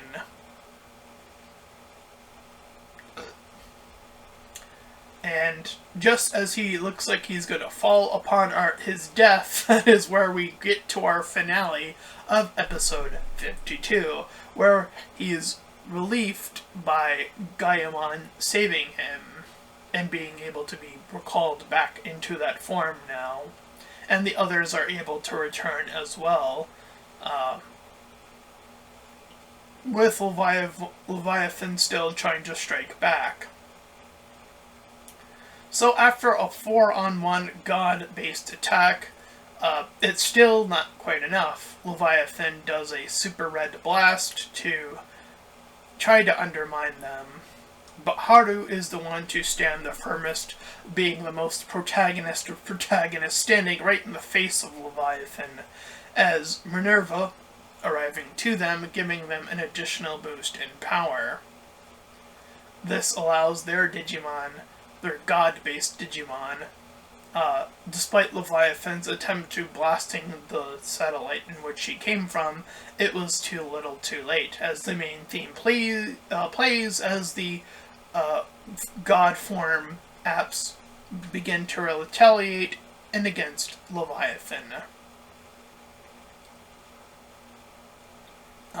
After that defeat, Hyujin is returned to normal and says he is sorry.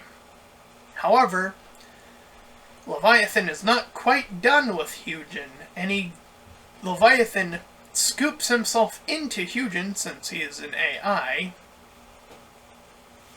and they all get moved into the dark web. Now, this is Leviathan's last gambit, and it's an interesting one, to say the least, because he's the one who gives Haru a decision. He can stop Hyujin/Leviathan, since they are now one and the same, but Hyujin will die, and remember Hyujin's question about wanting to sacrifice for a friend, or love in this case. Or he could just allow Leviathan to continue, and Eugen will live. So it is the sort of, the quandary of, life on Earth versus that person you love. And it really tackles on the idea of this idea of selfishness versus selflessness. So, Haru is torn initially, but it does seem like he's gonna lean toward picking yes as the clock is running down.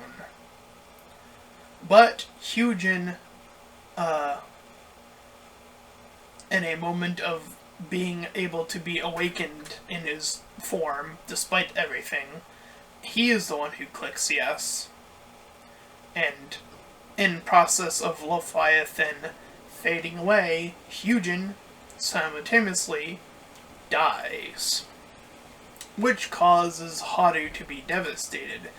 But it also allows him to decide what he's going to want to do, which is pursue AI in a way that would allow him to see the outcome of what AI could continue to be. As we cut to some time later, and we see how Addie has returned to being a idol, since she is, it's not run by L Corp anymore.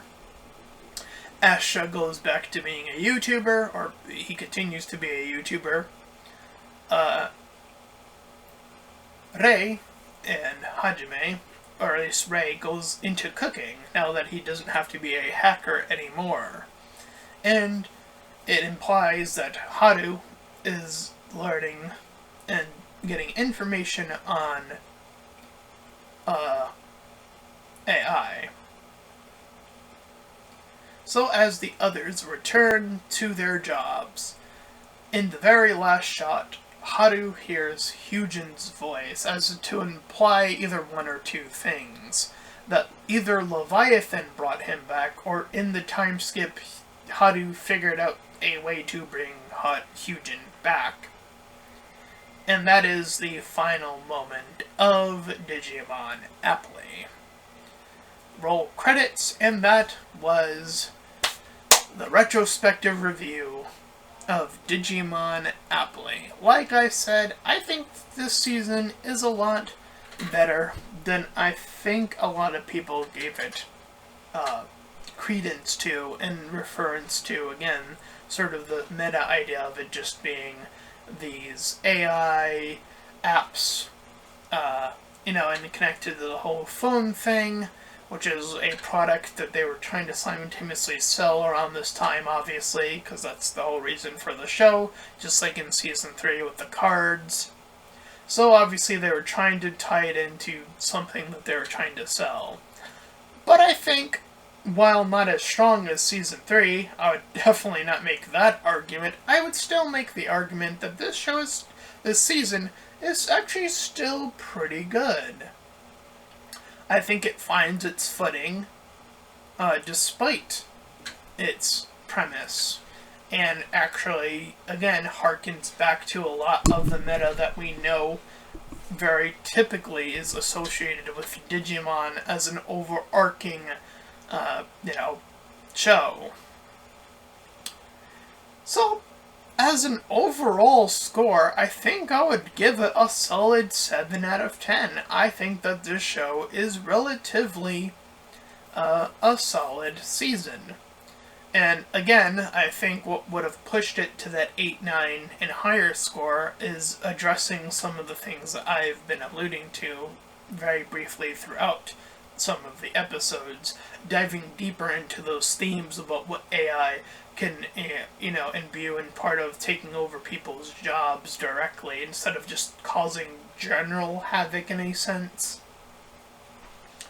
But, it's still covering an aspect of AI, whether it be good or bad, and, it sort of being a simultaneously cautionary tale slash a hopeful, optimistic way of looking at AI simultaneously, speaking in terms of that. So overall, I would still say it's still an overall good season, surprisingly, despite its meta theory that I have for why it has failed. It has not been obviously dubbed over to the West yet. And honestly, I wouldn't mind seeing a dubbed over version of what this would look like. I mean, look, I have made it no secret that I have always wanted to voice act in Digimon. I would do it. I would, if I knew that this was coming over to the West, and if I could, if I knew about it and could even apply to try to be a voice, I would definitely give it a shot. Like, I would want to voice one of these characters. Hell yeah, give me the, I'd do it.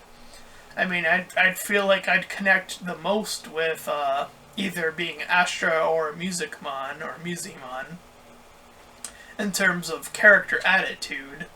Obviously, his voice is very light, mine's a bit deeper, so I don't know. I don't know if that would necessarily work itself out, but hey, I do practice my Digimon voices. I do my Agumons, Agumon! My Gabumons, Gabumon!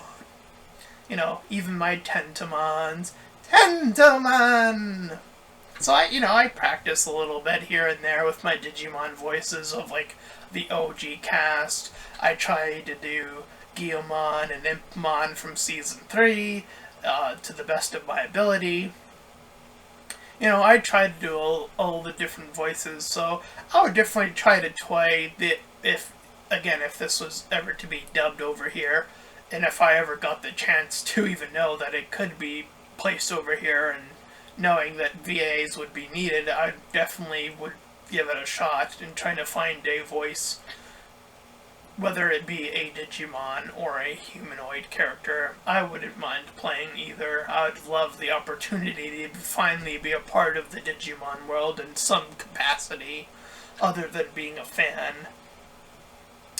But anyways, dreams aside, there's only one season left of Digimon up to date, and that is Digimon: A Ghost Game. So look forward to that one, because that is our big finale in the retrospective review. But that does end our retrospective review for this one. So if you enjoyed my longest video yet to date, then please feel free to like, comment, and subscribe. Also make sure to check out those links in the description. One will head you over to my petition to help out smaller YouTubers. Second, to my PayPal, where you can help support me and my channel directly. And third, to my Discord, where you can join, collab, chill, and do all that cool stuff for free. And until next time, everyone, bye-bye.